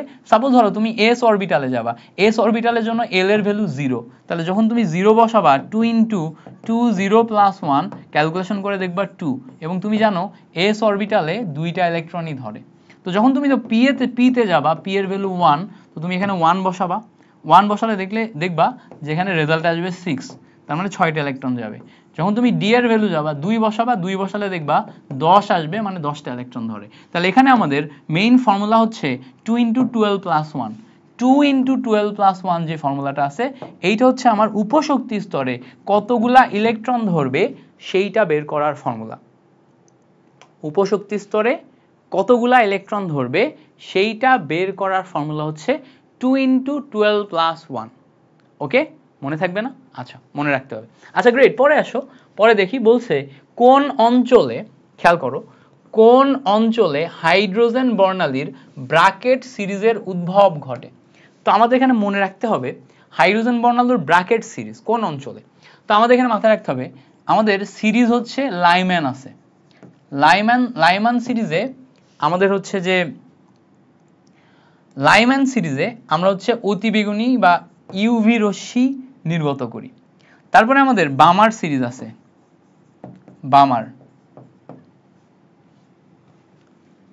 বামার সিরিজ আছে। লাইম্যানের পর হচ্ছে আমাদের বামার সিরিজ আছে। সো লাইম্যান বামার সিরিজ হচ্ছে আমাদের দৃশ্যমানে চলে। আচ্ছা, এরপরে আমরা যত সিরিজ পাবো লাইম্যান বামার, এরপরে ধরো হচ্ছে প্যাশচেন যাবে, প্যাশচেনে আমরা আইআর পাবো ইনফ্রারেড। তারপরে আমরা ধরো ব্র্যাকেটে যাব, প্যাশচেন ব্র্যাকেটেও আমরা আইআর পাবো ইনফ্রারেড। তো লাইম্যান বামার প্যাশচেন ব্র্যাকেট, এরপর আমরা ফুন পাবো, ফুন সিরিজ, এখানেও আমাদের আইআর বা ইনফ্রারেড থাকবে। তো আমাদের লাইম্যান সিরিজকে যদি আমরা 1 নাম্বার বলি, বামারকে 2 নাম্বার বলি, প্যাশনকে 3 নাম্বার, ব্র্যাকেটকে 4 নাম্বার, ফোনকে 5 নাম্বার, প্রত্যেকটা সিরিজের ক্ষেত্রেই এই ইয়াগুলো হবে। যখনই আমি নাম বলবো নামের সাথে সাথে তার সিকোয়েন্স নাম্বার আমার মনে রাখতে হবে, আর সেখানে কোন অঞ্চল আমরা পাই সেটা মনে রাখতে হবে। সো যেহেতু আমাদের ব্র্যাকেট সিরিজ বলছে, ব্র্যাকেট 4 নাম্বারে আমাদের আইআর অঞ্চল আসে, ইনফ্রারেড রে, অবলোহিত অঞ্চল আসে। সো ইনফ্রারেড রে বা অবলোহিত অঞ্চল এইটা আমরা দাগাবো, বুঝতে পারছো? ইনফ্রারেড বা অবলোহিত অঞ্চল এটা আমরা দাগাবো। সো আশা করি এই ব্যাপারটা তোমার কাছে একদম 100% ক্লিয়ার হয়েছে। এই বলো তো ক্লিয়ার হয়েছে কিনা? তুমি এখনো সাবস্ক্রাইব করোনি কেন? সাবস্ক্রাইব করো। আবার আমি বললাম বলে আনসাবস্ক্রাইব করবো না কিন্তু। তোমাদের মাঝে মাঝে দেখি, হ্যাঁ দেখি সাবস্ক্রাইব করে, আবার দেখি আনসাবস্ক্রাইব করে। 10টা বাড়ছে 2টা কমছে, আবার 15টা বাড়ছে 1টা কমছে, এরকম হয়। ওকে, এবার বলছে দেখো dxy অরবিটালে কয়টি লোব থাকে? লোব মানে কি? লোব মানে হচ্ছে, দেখো লোব মানে হচ্ছে অরবিটালে যেই অঞ্চলে ইলেকট্রন ঘনত্ব সর্বাধিক, যে অঞ্চলে ইলেকট্রন ঘনত্ব সর্বাধিক। তো ভালো করে খেয়াল করতে হবে, লোব সংখ্যা সবসময় অরবিটাল সংখ্যা থেকে এক কম হয়। লোব সংখ্যা সবসময় অরবিটাল সংখ্যা থেকে 1 কম হয়। তো আমরা যখন ডি অরবিটাল নিয়ে কাজ করব, ডিতে টোটাল অরবিটাল সংখ্যা আছে 5টা। দেখো ডি অরবিটালে অরবিটাল সংখ্যা মানে ডি অরবিটালে টোটাল অরবিটাল সংখ্যা আছে 5টা, 1 2 3 4 5। সো 1 2 3 4 5, তাহলে 5টা যদি অরবিটাল হয় তাহলে লোব হবে হচ্ছে 5 থেকে 1 বাদ 4। তো লোব মানে যেই অঞ্চলে ইলেকট্রন ঘনত্ব সর্বাধিক। তো ইলেকট্রন ঘনত্ব সর্বাধিক কতগুলা সেটা আমরা পাবো হচ্ছে অরবিটাল সংখ্যা থেকে 1 কম। তাহলে অরবিটাল আমার এখানে 5 আছে, 5 থেকে 1 কমাইলে আমরা পাচ্ছি 4। সো এখানে আমাদের লোব হবে 4। মনে থাকবে, ইলেকট্রন ঘনত্ব সর্বাধিক যে অঞ্চলে সেটাকে আমরা কি বলবো? লোব বলবো। এই তোমরা ক্লাস কেমন বুঝতেছো বলো? ইলেকট্রন ঘনত্ব সর্বাধিক যে জায়গাতে সেইটাকে আমরা বলবো লোব। পরের এমসিকিউ বলছে দেখো n equals to 2, l equals to 1, m equals to 1 হলে ওই অরবিটালের প্রতীক কোনটি হবে? তো ভালো করে খেয়াল করো, n equals to 2 হওয়া মানে আমি এখানে 2 নিলাম, l এর মান 1, সো আমরা জানি 0 1, তাহলে sp, তাহলে আমরা এখানে 2p পাচ্ছি, 2p পাচ্ছি। এবার দেখো m এর মান আমরা নিব, m এর মান দেখো p অরবিটালের ক্ষেত্রে একটু মাথায় রাখবো, p অরবিটালের ক্ষেত্রে p তে 3টা অরবিটাল। এবার এখানে এই অংশের মান কত 0, এই অংশের মান -1, এই অংশের মান +1। এবার ধরো আমরা যদি ডান সাইড থেকে শুরু করি, এইটা হচ্ছে px, এইটা হচ্ছে py, এইটা হচ্ছে pz। তাহলে এখন m এর মান যেহেতু 1 দেয়া আছে, তাহলে আমরা 2px পাচ্ছি না, এটা কি পাচ্ছি 2px পাচ্ছি। তার মানে এখানে আমরা দাগাইতে পারতেছি হচ্ছে 2px, এটা দাগাইতে পারতেছি। বাট বেসিক্যালি আমাদের হাজারিনাক স্যারের বইতে এইভাবে দেয়া নেই। হাজারিনাক স্যারের বইতে কিভাবে দেয়া আছে? হাজারিনাক স্যারের বইতে দেয়া আছে প্রথমে 0, তারপরে -1, তারপরে মাঝখানে +1, সো এইটাকে 2py আকারে দেয়া আছে। বাট এখানে না, এই তিনটাই কারেক্ট, কোনোটাই ভুল বলা যাবে না, কারণ এক্স্যাক্ট লোকেট করা যায় না। আমি বিভিন্ন বই ঘেটে দেখছি, এটাকে এক্স্যাক্ট লোকেট করা যায় না, এটাকে সংখ্যা রেখা পদ্ধতিতে মেলানো যায়, সংখ্যা রেখা পদ্ধতিতে মেলানো যায়, বাট এক্স্যাক্ট লোকেট করা যায় না। ওকে, আচ্ছা পরে আসো, পরেরটা বলছে দেখো নিচের কোন অরবিটালের শক্তি সর্বনিম্ন? তো শক্তি বের করতে হয় কি করে? n প্লাস l এর মান দিয়ে। সো n প্লাস l এর মান যার কম হলে n প্লাস l এর মান যার কম, তার শক্তি কম, তার শক্তিও কম। তো আমরা এটা মাথায় রাখবো, n প্লাস l এর মান দিয়ে আমরা শক্তি নির্ণয় করি, n প্লাস l এর মান যার কম তার শক্তি কম। তাহলে আমরা একটু n প্লাস l এর মান দেখার ট্রাই করি, n প্লাস l এর মান অরবিটালে n প্লাস l এর মান বের করব। সো প্রথমে আমরা একটু s p d f এগুলা লিখে নিব, s এর ভ্যালু 0, p এর ভ্যালু 1, d এর ভ্যালু 2, f এর ভ্যালু 3। এই যে s p d f এইটা লিখে নিছি, এটা লিখে নিছি। এখন এই যে s p d f লিখে নিলাম, ভালো করে বোঝার চেষ্টা করবা, ভালো করে বোঝার চেষ্টা করবা। এই যে s p d f লিখে নিলাম, এই অংশগুলা দিয়ে এবার আমরা এখানে একটু ভ্যালুগুলা ক্যালকুলেট করব। তো এখানে দেখো 3 আছে, সাথে d এর ভ্যালু কত 2, তাহলে 3 আর 2 মিলে ক্যালকুলেশন করলে 5। 4 আছে, s এর ভ্যালু 0, তাহলে 4 প্লাস 1 মিলে 4, 4 প্লাস 0 মিলে 4। p এর ভ্যালু 1, 4 আর 1 মিলে আসে আমার রেজাল্ট আসে 5। 3 এর ভ্যালু 3, s এর ভ্যালু 0, এখানে রেজাল্ট আসে 3। তাহলে ক্যালকুলেশন করলে দেখো সবচেয়ে কম ভ্যালু কোনটা? 3s এর ভ্যালু কম না, তাহলে n প্লাস l এর ভ্যালু কম 3s, তাহলে এর আমাদের শক্তি হবে সর্বনিম্ন। n প্লাস l এর ভ্যালু যেহেতু কম, এখানে আমাদের শক্তি হবে হচ্ছে সর্বনিম্ন। বুঝতে পারছো? এখানে আমাদের শক্তি হবে কি? সর্বনিম্ন। আচ্ছা পরে আসো, বলছে 1 অ্যাংস্ট্রম সমান কত সেন্টিমিটার? তো আমরা জানি 1 অ্যাংস্ট্রম এইটা সমান 10 to the power -10 metre, 1 angstrom সমান 10 টু দি পাওয়ার -8 সেন্টিমিটার। এই দুইটা এমসিকিউ এর জন্য মহা গুরুত্বপূর্ণ, এই দুইটা এমসিকিউ এর জন্য মহা গুরুত্বপূর্ণ, মাথায় রাখবা। তো এখানে 10 টু দি পাওয়ার -8 সেন্টিমিটার যেটা আছে, এইটা হবে আমার এখানে কারেক্ট আনসার। এমসিকিউ এর জন্য মহা গুরুত্বপূর্ণ, ভালো করে এটা মাথায় রেখো। ওকে, মনে থাকবে? হে মনে থাকবে? আচ্ছা চলো পরেরটায় যাই। বলছে বামার সিরিজে n ইকুয়ালস টু 3 হলে তরঙ্গ দৈর্ঘ্য কত হবে? বামার সিরিজে n ইকুয়ালস টু 3, তো আমাদের তরঙ্গ দৈর্ঘ্য কত?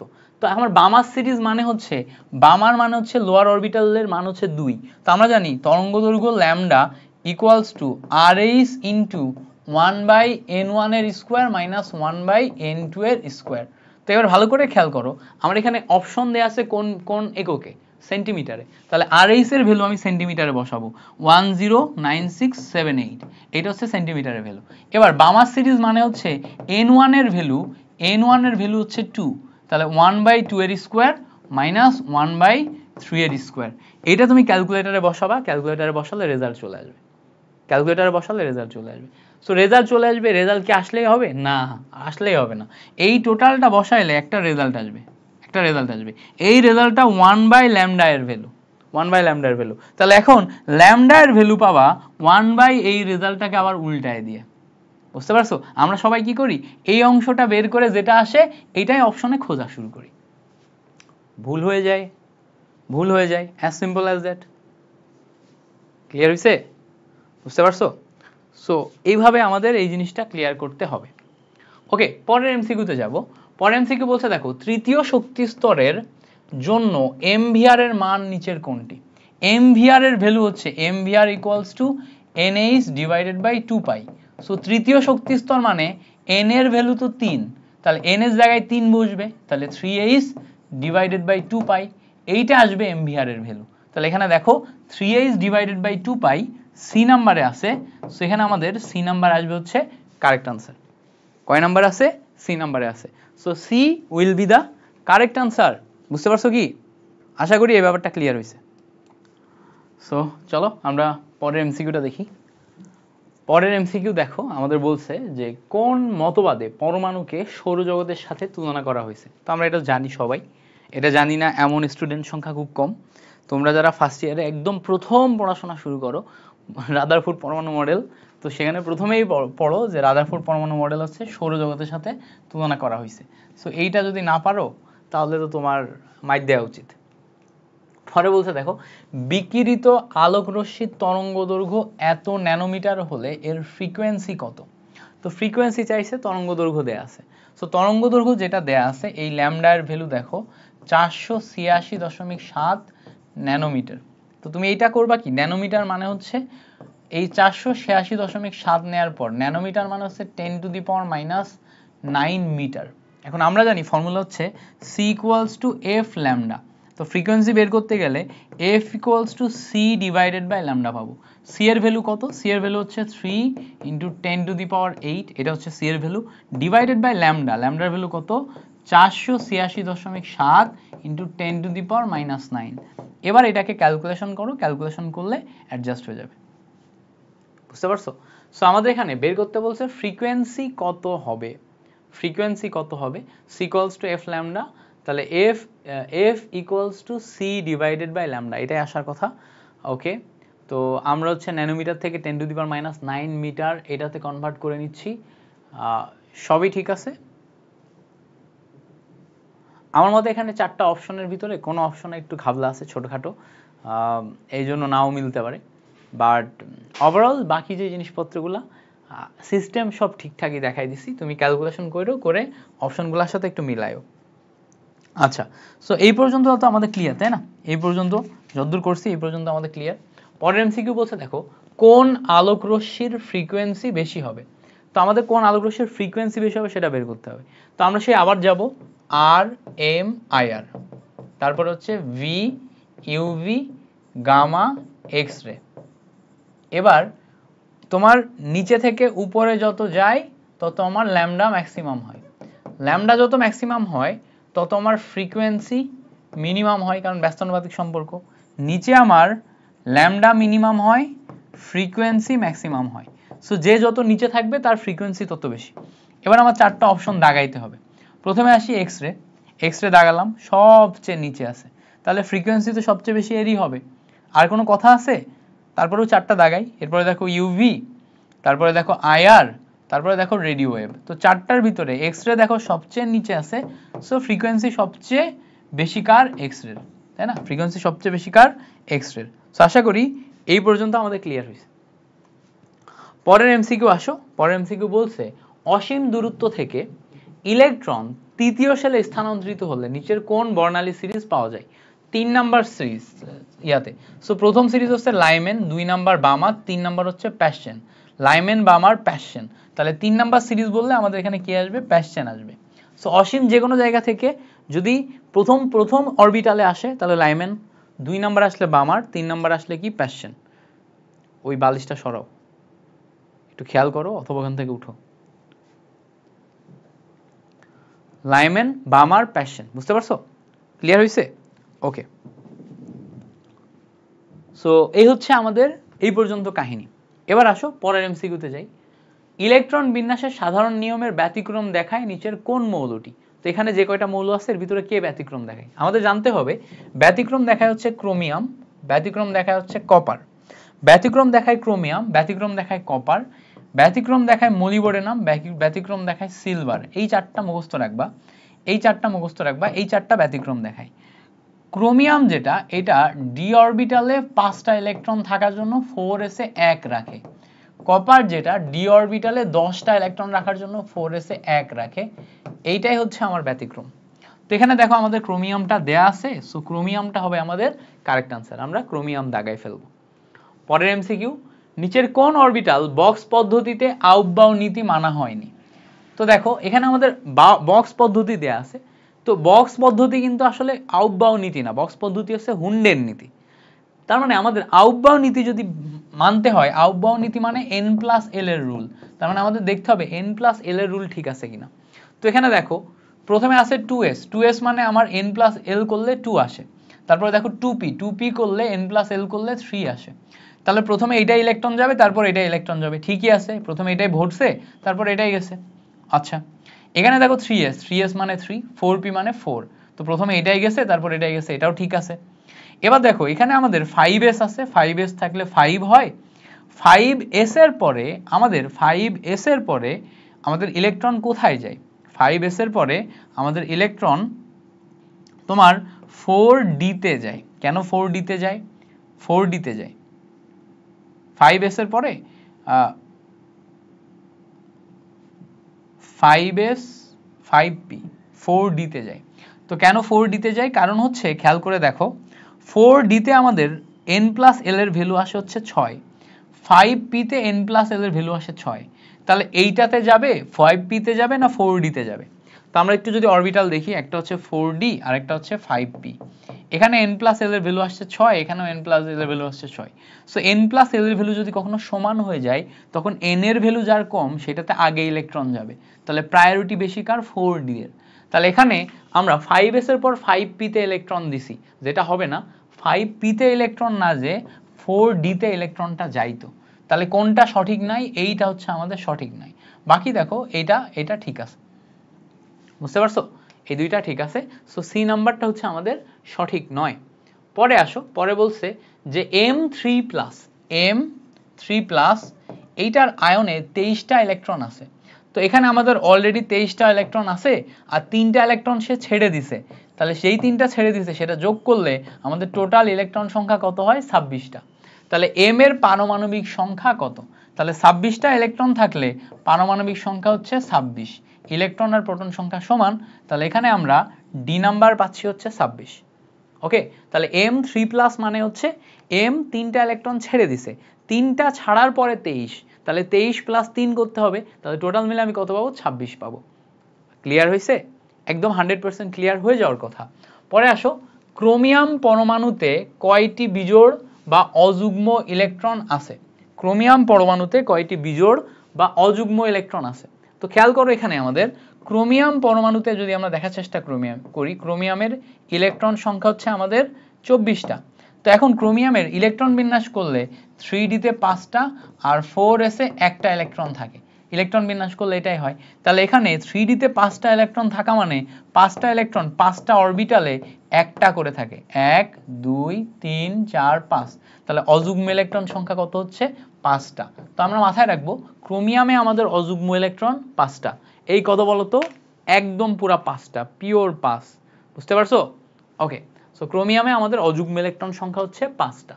পরে বলছে দেখো নিচের কোন পরমাণুতে ডি অরবিটালে ইলেকট্রন আছে? সো এখানে যে কয়টা পরমাণু আছে এর ভিতর ডি অরবিটালে ইলেকট্রন কোনটাই আছে? তো আমরা জানি পটাশিয়ামে নাই, ক্যালসিয়ামে নাই, আর্গনে নাই, স্ক্যান্ডিয়ামে ডি অরবিটাল ইলেকট্রন আছে। কারণ কি? স্ক্যান্ডিয়ামে ইলেকট্রন সংখ্যা 21টা, আর্গনে যায় 18, 4s এ যায় 2, তাহলে 18 2 20, আর 3d তে যায় একটা, 3d তে একটা গেলে আমরা ডি অরবিটাল ইলেকট্রন স্ক্যান্ডিয়ামে পাচ্ছি। স্ক্যান্ডিয়ামের মাধ্যমে আমাদের ডি ব্লক মৌল শুরু হয়। প্রথম ডি ব্লক মৌলকে স্ক্যান্ডিয়াম, প্রথম পি ব্লক মৌলকে বোরন। এগুলো মাথায় রাখতে হবে, এমসিকিউ এর জন্য খুব ইম্পর্টেন্ট। ওকে, কোন বিকিরিত রশ্মির তরঙ্গদৈর্ঘ্য 890 ন্যানোমিটার হলে এর শক্তি কত? তা আমরা জানি শক্তি equals to hc divided by lambda. তো hc, h এর ভ্যালু দেখো 6.626 into 10 to the power -34, that is h এর ভ্যালু। c এর ভ্যালু কত? c এর ভ্যালু হচ্ছে 3 into 10 to the power 8 divided by lambda. ল্যামডার ভ্যালু দেখো 820 ন্যানোমিটার। যদি আমরা ন্যানোমিটার নিয়ে কাজ করি, ন্যানো মানে হচ্ছে 10 টু দি পাওয়ার -9, এই ন্যানো মানে কি? ন্যানো মানে 10 টু দি পাওয়ার -9। সো এইটা এখন তুমি ক্যালকুলেটরে ঠাস করে বসাবা, শক্তি পেয়ে যাবা, দিয়ে দাগায় ফেলবা। ক্লিয়ার হইছে? সিম্পল জিনিস, অ্যাজ সিম্পল অ্যাজ দ্যাট। পরে আসো, পরে বলছে দেখো কোন অরবিটালে ইলেকট্রনের ঘনত্ব সর্বাধিক। তো যেই অরবিটালের n প্লাস l এর ভ্যালু সবচেয়ে কম তার ইলেকট্রন ঘনত্ব সবচেয়ে বেশি। আবার মাথায় রাখবো, n প্লাস l এর ভ্যালু যত কম ঘনত্ব তত বেশি, ঘনত্ব তত বেশি। সো n প্লাস l এর ভ্যালুর দিকে একটু যাব। তো আমরা যদি দেখার চেষ্টা করি SPDF 0 1 2 3 এগুলো আছে। এখন ভালো করে যদি আমরা একটু দেখার চেষ্টা করি, এখানে আমাদের 2p আছে। সো 2p মানে আমাদের ভ্যালু আছে 3, 1s আছে, 1s মানে ভ্যালু হচ্ছে 1, 2s আছে ভ্যালু হচ্ছে 2, 3s আছে ভ্যালু হচ্ছে 3। তাহলে সবচেয়ে ভ্যালু কম হচ্ছে 1s। সো 1s এর ঘনত্ব, ইলেকট্রন ঘনত্ব সবচেয়ে বেশি। তো আমাদের এখানে বি নাম্বার আসবে হচ্ছে কারেক্ট আনসার। বি নাম্বারে ইলেকট্রন ঘনত্ব সবচেয়ে বেশি। ওকে, ক্লিয়ার হয়েছে বেসিকটা? আচ্ছা, পরে বলছে দেখো ট্রাফিক সিগন্যালে লাল আলোর তরঙ্গদৈর্ঘ্য এত ন্যানোমিটার হলে সংশ্লিষ্ট ফোটনের শক্তি কত। তো ফোটনের শক্তি বের করতে গেলে equals to hc divided by lambda করতে হবে। প্রথমে তুমি h এর ভ্যালু বসাবা, তারপর c এর ভ্যালু বসাবা, তারপর ল্যামডার ভ্যালু বসাবা। সবই দেখো দেয়া আছে, ল্যামডার ভ্যালু ন্যানোমিটারে দেয়া আছে, 10 টু দি পাওয়ার -9 আকারে বসাতে হবে। ক্যালকুলেটরে কি বসাবা আবার একটু করে দিই, 6.626 into 10 to the power -34। c এর ভ্যালু কত বসবে? c এর value 3 into 10 to the power 8 divided by lambda. Lambda কত দেখো 665 দেয়া আছে, যেটাকে ন্যানোমিটার মানে 10 টু দি পাওয়ার -9 করতে হবে। এইটাকে তুমি এখন ক্যালকুলেটরে বসাও আর সলভ করো। ওকে, পরের এমসিকিউ, 3D অরবিটালের জন্য m এর কোন মানের সেটটি ঠিক হবে। তো আমরা একটু 3D অরবিটালে যাব। 3D অরবিটালে n এর ভ্যালু আমাদের কত? 3। আচ্ছা, l এর ভ্যালু কত? l এর ভ্যালু আমরা যদি একটু দেখার চেষ্টা করি, তাহলে SPD 0 1 2, তাহলে l এর ভ্যালু আসবে 2। l এর ভ্যালু যদি 2 হয় তাহলে m এর ভ্যালু 0 +-1 +-2 এই সবগুলা ঠিক। তাহলে আমরা যদি দেখার চেষ্টা করি আমাদের 3D অরবিটালের জন্য m এর যেই ভ্যালু, m এর কারেক্ট ভ্যালু কি আসতেছে? m এর কারেক্ট ভ্যালু আসতেছে 0 -1 +1 -2 +2। So C number. ক্লিয়ার হয়েছে? প্রশ্ন ভালো করে পড়তে হবে, প্রশ্ন পড়ে বোঝার পর কি চাইছে সেটা বোঝার পর তারপর সেই অনুযায়ী সলভ করে তারপরে আমার দাগাইতে হবে। এগুলো হচ্ছে এমন জিনিস, তুমি যত বেশি প্র্যাকটিস করবে, প্র্যাকটিস করতে করতে করতে করতে করতে করতে তোমার ভিতর আয়ত্ত হবে। প্র্যাকটিস না করলে তুমি আয়ত্ত করতে পারবে না। ওকে, আচ্ছা এ পর্যন্ত ক্লিয়ার? পরে আসো, পরে বলছে দেখো নিউ বার ইকুয়ালস টু এই টোটাল সমীকরণটা দেয়া আছে। সমীকরণটিতে লাইম্যান সিরিজের ক্ষেত্রে n1 এর ভ্যালু কত? এই সমীকরণে n1 এর ভ্যালু লাইম্যানে বসাবো, লাইম্যান সিরিজের ক্ষেত্রে n1 এর ভ্যালু বসাবো। সো লাইম্যান সিরিজ আমরা জানি যে লাইম্যান মানে n1 এর ভ্যালু 1, বামার মানে n1 এর ভ্যালু 2, প্যাশন মানে n1 এর ভ্যালু 3। সো যেই সিরিজে নিব আমি n1 এর ভ্যালু হবে হচ্ছে তার নাম অনুসারে। তাহলে এখানে আমাদের লাইম্যান মানে n1 এর ভ্যালু আসবে 1, n1 এর ভ্যালু সবচেয়ে ছোট অরবিটালটা। আচ্ছা, পরে বলছে দেখো পরমাণুর কোন দুটি কণিকা পরস্পর সমান থাকে। তো আমরা জানি ইলেকট্রন এবং প্রোটন এটা আমাদের পরমাণুতে সমান থাকে। ইলেকট্রন প্রোটন, যে কয়টা ইলেকট্রন থাকে সেই কয়টাই প্রোটন থাকে পরমাণুতে। ইলেকট্রন এবং প্রোটন সংখ্যা পরমাণুতে সমান। উচ্চ শক্তির অরবিটাল নিচের কোনটি? তো এখানে যেই কয়টা অরবিটাল আছে এগুলার ভিতরে উচ্চ শক্তির অরবিটাল কিভাবে বের করব? n প্লাস l এর ভ্যালু যত বেশি শক্তি তত বেশি। তাহলে আমি এখানে s p d f এই ভ্যালুগুলা লিখে নিব 0 1 2 3। এবার আমি জাস্ট এক একটা করে বসানোর চেষ্টা করব। তো দেখো বসাই, যদি প্রথমে 4 + 3 মিলে আমার 7 আসে। আচ্ছা, তারপরে 5 + 0 মিলে 5 আসে, 5 প্লাস p মানে 1 মিলে 6 আসে, 6 প্লাস 0 মিলে 6 আসে। তাহলে দেখো সবচেয়ে বেশি শক্তি 4f এ, তাহলে উচ্চ শক্তির অরবিটাল হচ্ছে অপশন এ 4f। বুঝতে পারছো? ক্লিয়ার হইছে? ওকে, পরে এমসিকিউ, পি অরবিটালের আকৃতি নিচের কোনটি? তো আমরা জানি এস অরবিটাল হচ্ছে গোলাকৃতি, পি অরবিটাল গোলাকৃতি বা বর্তুলাকৃতির, পি অরবিটাল হচ্ছে ডাবল ডাম্বেল। তো এই জায়গায় খেয়াল করো পি অরবিটাল যখন আমরা করব তখন আমাদের ডাবল ডাম্বেল আকৃতি আসবে। সো পি অরবিটালের যে আকৃতি এটা আমরা ডাবল ডাম্বেল আকার, সরি, এটা ডাবল ডাম্বেল না, এটা হচ্ছে ডাম্বেল আকৃতির আসবে। পি অরবিটালের আকৃতি হচ্ছে ডাম্বেল আকৃতির আসবে, ডাম্বেল আকার, মানে সি নাম্বার হচ্ছে কারেক্ট আনসার আসবে। ওকে, ক্লিয়ার হয়েছে? পি অরবিটাল আকৃতি কি ডাম্বেল আকৃতি, সো একটা বর্তুল আকৃতি, একটা হচ্ছে ডাম্বেল আকৃতির, বর্তুল ডাম্বেল বা গোলাকৃতি বা ডাম্বেল আকৃতি। ওকে, পরের এমসিকিউ বলছে দেখো, নিচের কোনটি বোর তত্ত্বের জন্য প্রযোজ্য নয়? তো আমাদের মাথায় রাখতে হবে বোর তত্ত্বে সবসময় একটি ইলেকট্রন বিশিষ্ট পরমাণু প্রযোজ্য। বোর তত্ত্বে একটি ইলেকট্রন বিশিষ্ট পরমাণু প্রযোজ্য, এছাড়া প্রযোজ্য না। তো দেখো আমরা যদি দেখি, হাইড্রোজেন একটি ইলেকট্রন বিশিষ্ট পরমাণু প্রযোজ্য, লিথিয়ামে বা হিলিয়ামের কাছে যদি আমরা যাই, হিলিয়ামে দুইটা ইলেকট্রন আছে, সো হিলিয়াম প্লাস একটা ইলেকট্রন ছেড়ে দিলে একটা ইলেকট্রন থাকে, একটি মাত্র ইলেকট্রনের জন্য প্রযোজ্য। লিথিয়ামে তিনটা ইলেকট্রন থাকে, তিনটার ভিতর দুইটা ইলেকট্রন ছেড়ে দিলে এখন আর একটা ইলেকট্রন থাকে, এর জন্য প্রযোজ্য।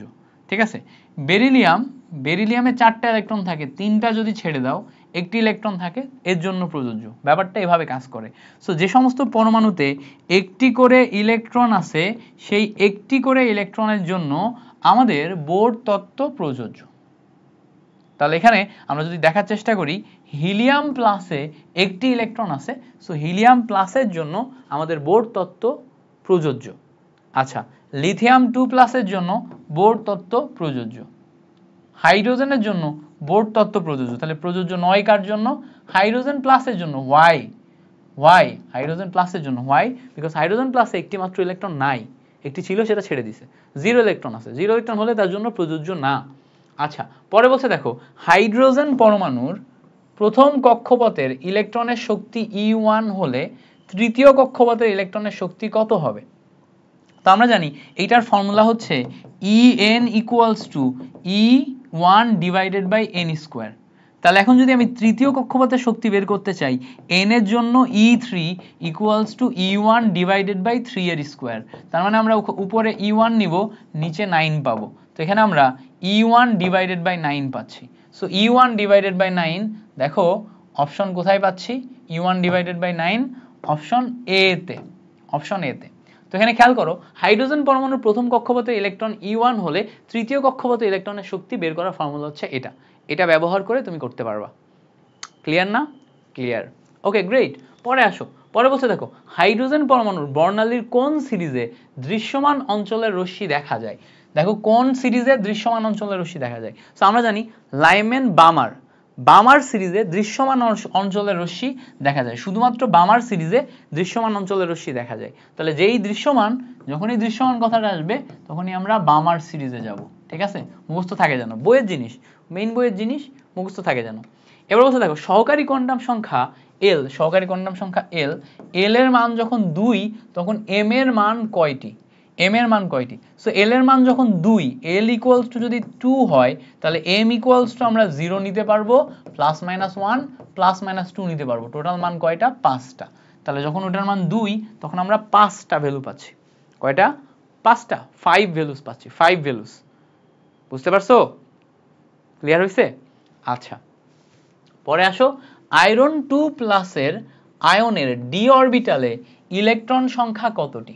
ডি অরবিটালে আয়রনে আমাদের 26টা ইলেকট্রন থাকে। এই 26টার ভিতরে আমরা যদি একটু ইলেকট্রন বিন্যাস করি, আর্গনের 18টা, 3d 4s, 4s এ 2টা গেল, 18 2 20, এখানে থাকে 6টি। এখন আয়রন 2 প্লাস মানে হচ্ছে এই লাস্টের অরবিটালে দুইটা ইলেকট্রন নাই হয়ে গেছে, চলে গেছে। এখন ডি অরবিটালে আমাদের কয়টা ইলেকট্রন আছে? তাহলে এই দেখো, ডি অরবিটালে তো আমাদের 6টা ইলেকট্রনই আছে। তাহলে আমরা ডি অরবিটালে 6টা ইলেকট্রন পাচ্ছি। ওকে, ক্লিয়ার? আচ্ছা, পরে বলছে দেখো, কোন অরবিটালটি সম্ভব? আচ্ছা, কোনগুলা সম্ভব কোনগুলা সম্ভব নয় সেটা আমাদের বোঝার চেষ্টা করতে হবে। আমরা একটু অরবিটালের লিস্ট দেখব। অরবিটালের লিস্টে দেখো 1s সম্ভব, 2s 2p এই দুইটা সম্ভব, 3s 3p 3d এই তিনটা সম্ভব। তো যখন 1 তখন একটা অরবিটাল, যখন 2 তখন দুইটা অরবিটাল, যখন 3 তখন তিনটা অরবিটাল, যখন 4 তখন চারটা orbital, 4s 4p 4d 4f এরকম ভাবে আসে। আচ্ছা, তাহলে খেয়াল করো, আমাদের এখানে 1s যদি সম্ভব হয় তাহলে 1p সম্ভব না, 1d সম্ভব না, 1f সম্ভব না, 2s 2p যদি সম্ভব হয় তাহলে 2d সম্ভব না, 2f সম্ভব না। 3s 3p 3d যদি সম্ভব হয় তাহলে 3f সম্ভব না। তাহলে এখানে আমরা দেখতে পাচ্ছি একটা লিস্ট পেয়ে গেলাম, এই অরবিটালগুলা সম্ভব, এই অরবিটালগুলা সম্ভব, আর এই অরবিটালগুলা সম্ভব নয়। তো এখানে আমরা কোনগুলা সম্ভব তার অরবিটাল আমরা পাচ্ছি, আর কোনগুলা সম্ভব নয় সেইটা আমরা পেয়ে যাচ্ছি। তাহলে দেখো তো 3f এটা কি সম্ভব? উত্তর হচ্ছে এটা সম্ভব নয়। 3d এটা সম্ভব? উত্তর হচ্ছে ইয়েস এটা সম্ভব। তাহলে 3d কারেক্ট আনসার। 2d ও সম্ভব না, 1b ও সম্ভব না। তাহলে অ্যান্সার কোনটা? 3d। ওকে, আমি এই যে এই ছকটা যেভাবে করলাম না, এভাবে মনে রাখি এবং আইডেন্টিফাই করি কোনটা সম্ভব কোনটা সম্ভব নয়। এটা যদি তুমি একবার শিখে যাও, সম্ভব আর সম্ভব নয় থিওরির যে কোনো তুমি হচ্ছে যে এমসিকিউ পারবা, এটা আই ক্যান গ্যারান্টি ইউ পারবা। ওকে, আচ্ছা পরে আসো। পরমাণুর দ্বিতীয় কক্ষপথে একটি ইলেকট্রনের জন্য কৌণিক ভরবেগের মান নির্ণয়ের সমীকরণ কোনটি? একটি ইলেকট্রনের জন্য কৌণিক দ্বিতীয় কক্ষপথে, তো আমাদের এখানে কৌণিক ভরবেগ mvr equals to nh divided by 2π। আচ্ছা এবার খেয়াল করে দেখো, এই জায়গাতে আমাদের দ্বিতীয় কক্ষপথ যখন, তখন n এর ভ্যালু 2, তাহলে 2h ডিভাইডেড বাই 2π, 2 কেটে যে আমরা এখানে h ডিভাইডেড বাই পাই পাচ্ছি। সো এখানে আমাদের mvr equals to h divided by pi আসে, that is C number. mvr equals to h divided by pi, that is c number. ওকে, পরে আসো। পরে বলছে নিচের কোনটির ক্ষেত্রে বোর পরমাণু মডেল প্রযোজ্য? বোর পরমাণু মডেলে আমরা জানি একটি মাত্র ইলেকট্রন বিশিষ্ট হইতে হয়, একটি মাত্র ইলেকট্রন বিশিষ্ট হইতে হয়। তো একটি ইলেকট্রন বিশিষ্ট যদি আমরা বানাইতে চাই, এখানে আমরা দেখব একটা ইলেকট্রন কার আছে। খেয়াল করো, হাইড্রোজেনে একটা ইলেকট্রনও নাই, হিলিয়ামে দেখো একটা ইলেকট্রন আছে, লিথিয়ামে দুইটা ইলেকট্রন, বেরিলিয়ামে এখনো দুইটা ইলেকট্রন। তাহলে হিলিয়াম প্লাস এই জায়গাতে আমাদের একটা ইলেকট্রন আছে, সো হিলিয়াম প্লাসটা হচ্ছে আমাদের এখানে কারেক্ট আনসার। আচ্ছা পরে বলছে দেখো, পরমাণুর তৃতীয় শক্তি স্তরে মোট অরবিটাল সংখ্যা কত? 3 নাম্বার শক্তি স্তরে মোট অরবিটাল সংখ্যা। তো আমরা জানি 3 নাম্বার শক্তি স্তরে মোট অরবিটাল সংখ্যা বের করার ফর্মুলা হচ্ছে n স্কয়ার। মোট ইলেকট্রন সংখ্যা বের করার ফর্মুলা 2n স্কয়ার, আর অরবিটাল সংখ্যা বের করার ফর্মুলা n স্কয়ার। তাহলে দেখো তৃতীয় শক্তি স্তর মানে n এর ভ্যালু 3, তাহলে 3 করলে আমরা একটু দেখবো এখানে 9টা অরবিটাল পাবো। এবার বলবো ভাই 9টা অরবিটাল একটু দেখান তো, কোন 9টা অরবিটাল? দেখো খুব সিম্পল, 3 নাম্বার শক্তি স্তরে 9টা অরবিটাল একটু দেখার চেষ্টা করো। দেখো 1s 2s 2p, পরে আসে 3s 3p 3d, তাই না?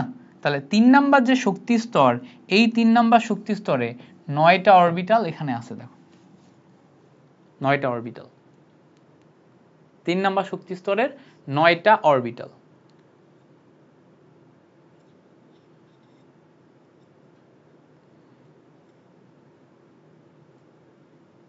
তৃতীয় শক্তি স্তরে মোট অরবিটাল সংখ্যা কত? 3d। এই d আমাদের লাগবে না, হ্যাঁ 3 নাম্বার শক্তি স্তরে এই d আমাদের লাগবে না, এটা কিন্তু সম্প্রসারিত অরবিটাল, এই 10টা ইলেকট্রন সম্প্রসারিত অরবিটাল, এইটা আমাদের লাগে। এখানে দেখো, আচ্ছা এইভাবে ইয়া হইতেছে না, 1s 2s 2p 3s 3p 3d, এইভাবে আমি অরবিটাল মিলাইতে পারতেছি না। spd, বাট সরাসরি মুখস্থ করলে না এভাবেই আসে, 9 আসে, আর টোটাল ইলেকট্রন আসে হচ্ছে 18টা।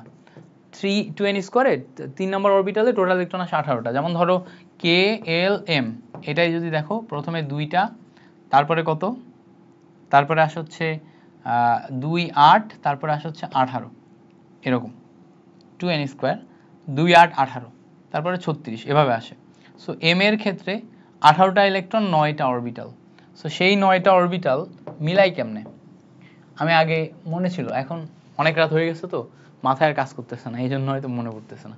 এনিওয়ে পরে দেখো, পরে বলছে দেখো ক্যালসিয়াম পরমাণুর বহিস্থ স্তরের 2টি ইলেকট্রনের 4টি কোয়ান্টাম সংখ্যার সেট কোনটি? বহিস্থ স্তরের 2টি ইলেকট্রনের, তো বহিস্থ স্তরের 2টি ইলেকট্রন আমরা একটু ক্যালসিয়ামের ইলেকট্রন বিন্যাস করি। ক্যালসিয়ামের 20টা ইলেকট্রন থাকে, তো আর্গনের 18টা, তারপরে খেয়াল করো 4s2 যায়, আর্গনে 18টা, এরপরে যায় হচ্ছে 4s2। তাহলে এই 4s2 যদি যায় তাহলে এই আর্গনের 18 পরে 4s2, এইটার জন্য আমার 4টা কোয়ান্টাম সংখ্যা বের করতে হবে। তো 4টা কোয়ান্টাম সংখ্যা যদি বের করো, n এর ভ্যালু দেখো 4 পাও, l এর ভ্যালু দেখো 0 পাও, m এর ভ্যালু দেখো 0 পাও, s এর ভ্যালু দেখো প্লাস হাফ মাইনাস হাফ দুইটাই পাও। তাহলে এইটা একটু জাস্ট মিলানোর চেষ্টা করো যে 4 0 0 প্লাস হাফ মাইনাস হাফ, মানে অপশন এ এটাই আসবে তোমার এখান থেকে কারেক্ট আনসার। অপশন এ যেটা, এইটাই আসবে আমার এখান থেকে কারেক্ট আনসার। ওকে, আচ্ছা পরের এমসিকিউ, এটা একটু দেখার চেষ্টা করি। বলছে কপার পরমাণুর সর্ববহিস্থ স্তরের ইলেকট্রন 4s1, এই 4s1 এর 4টি কোয়ান্টাম সংখ্যার মান নির্ণয় করো।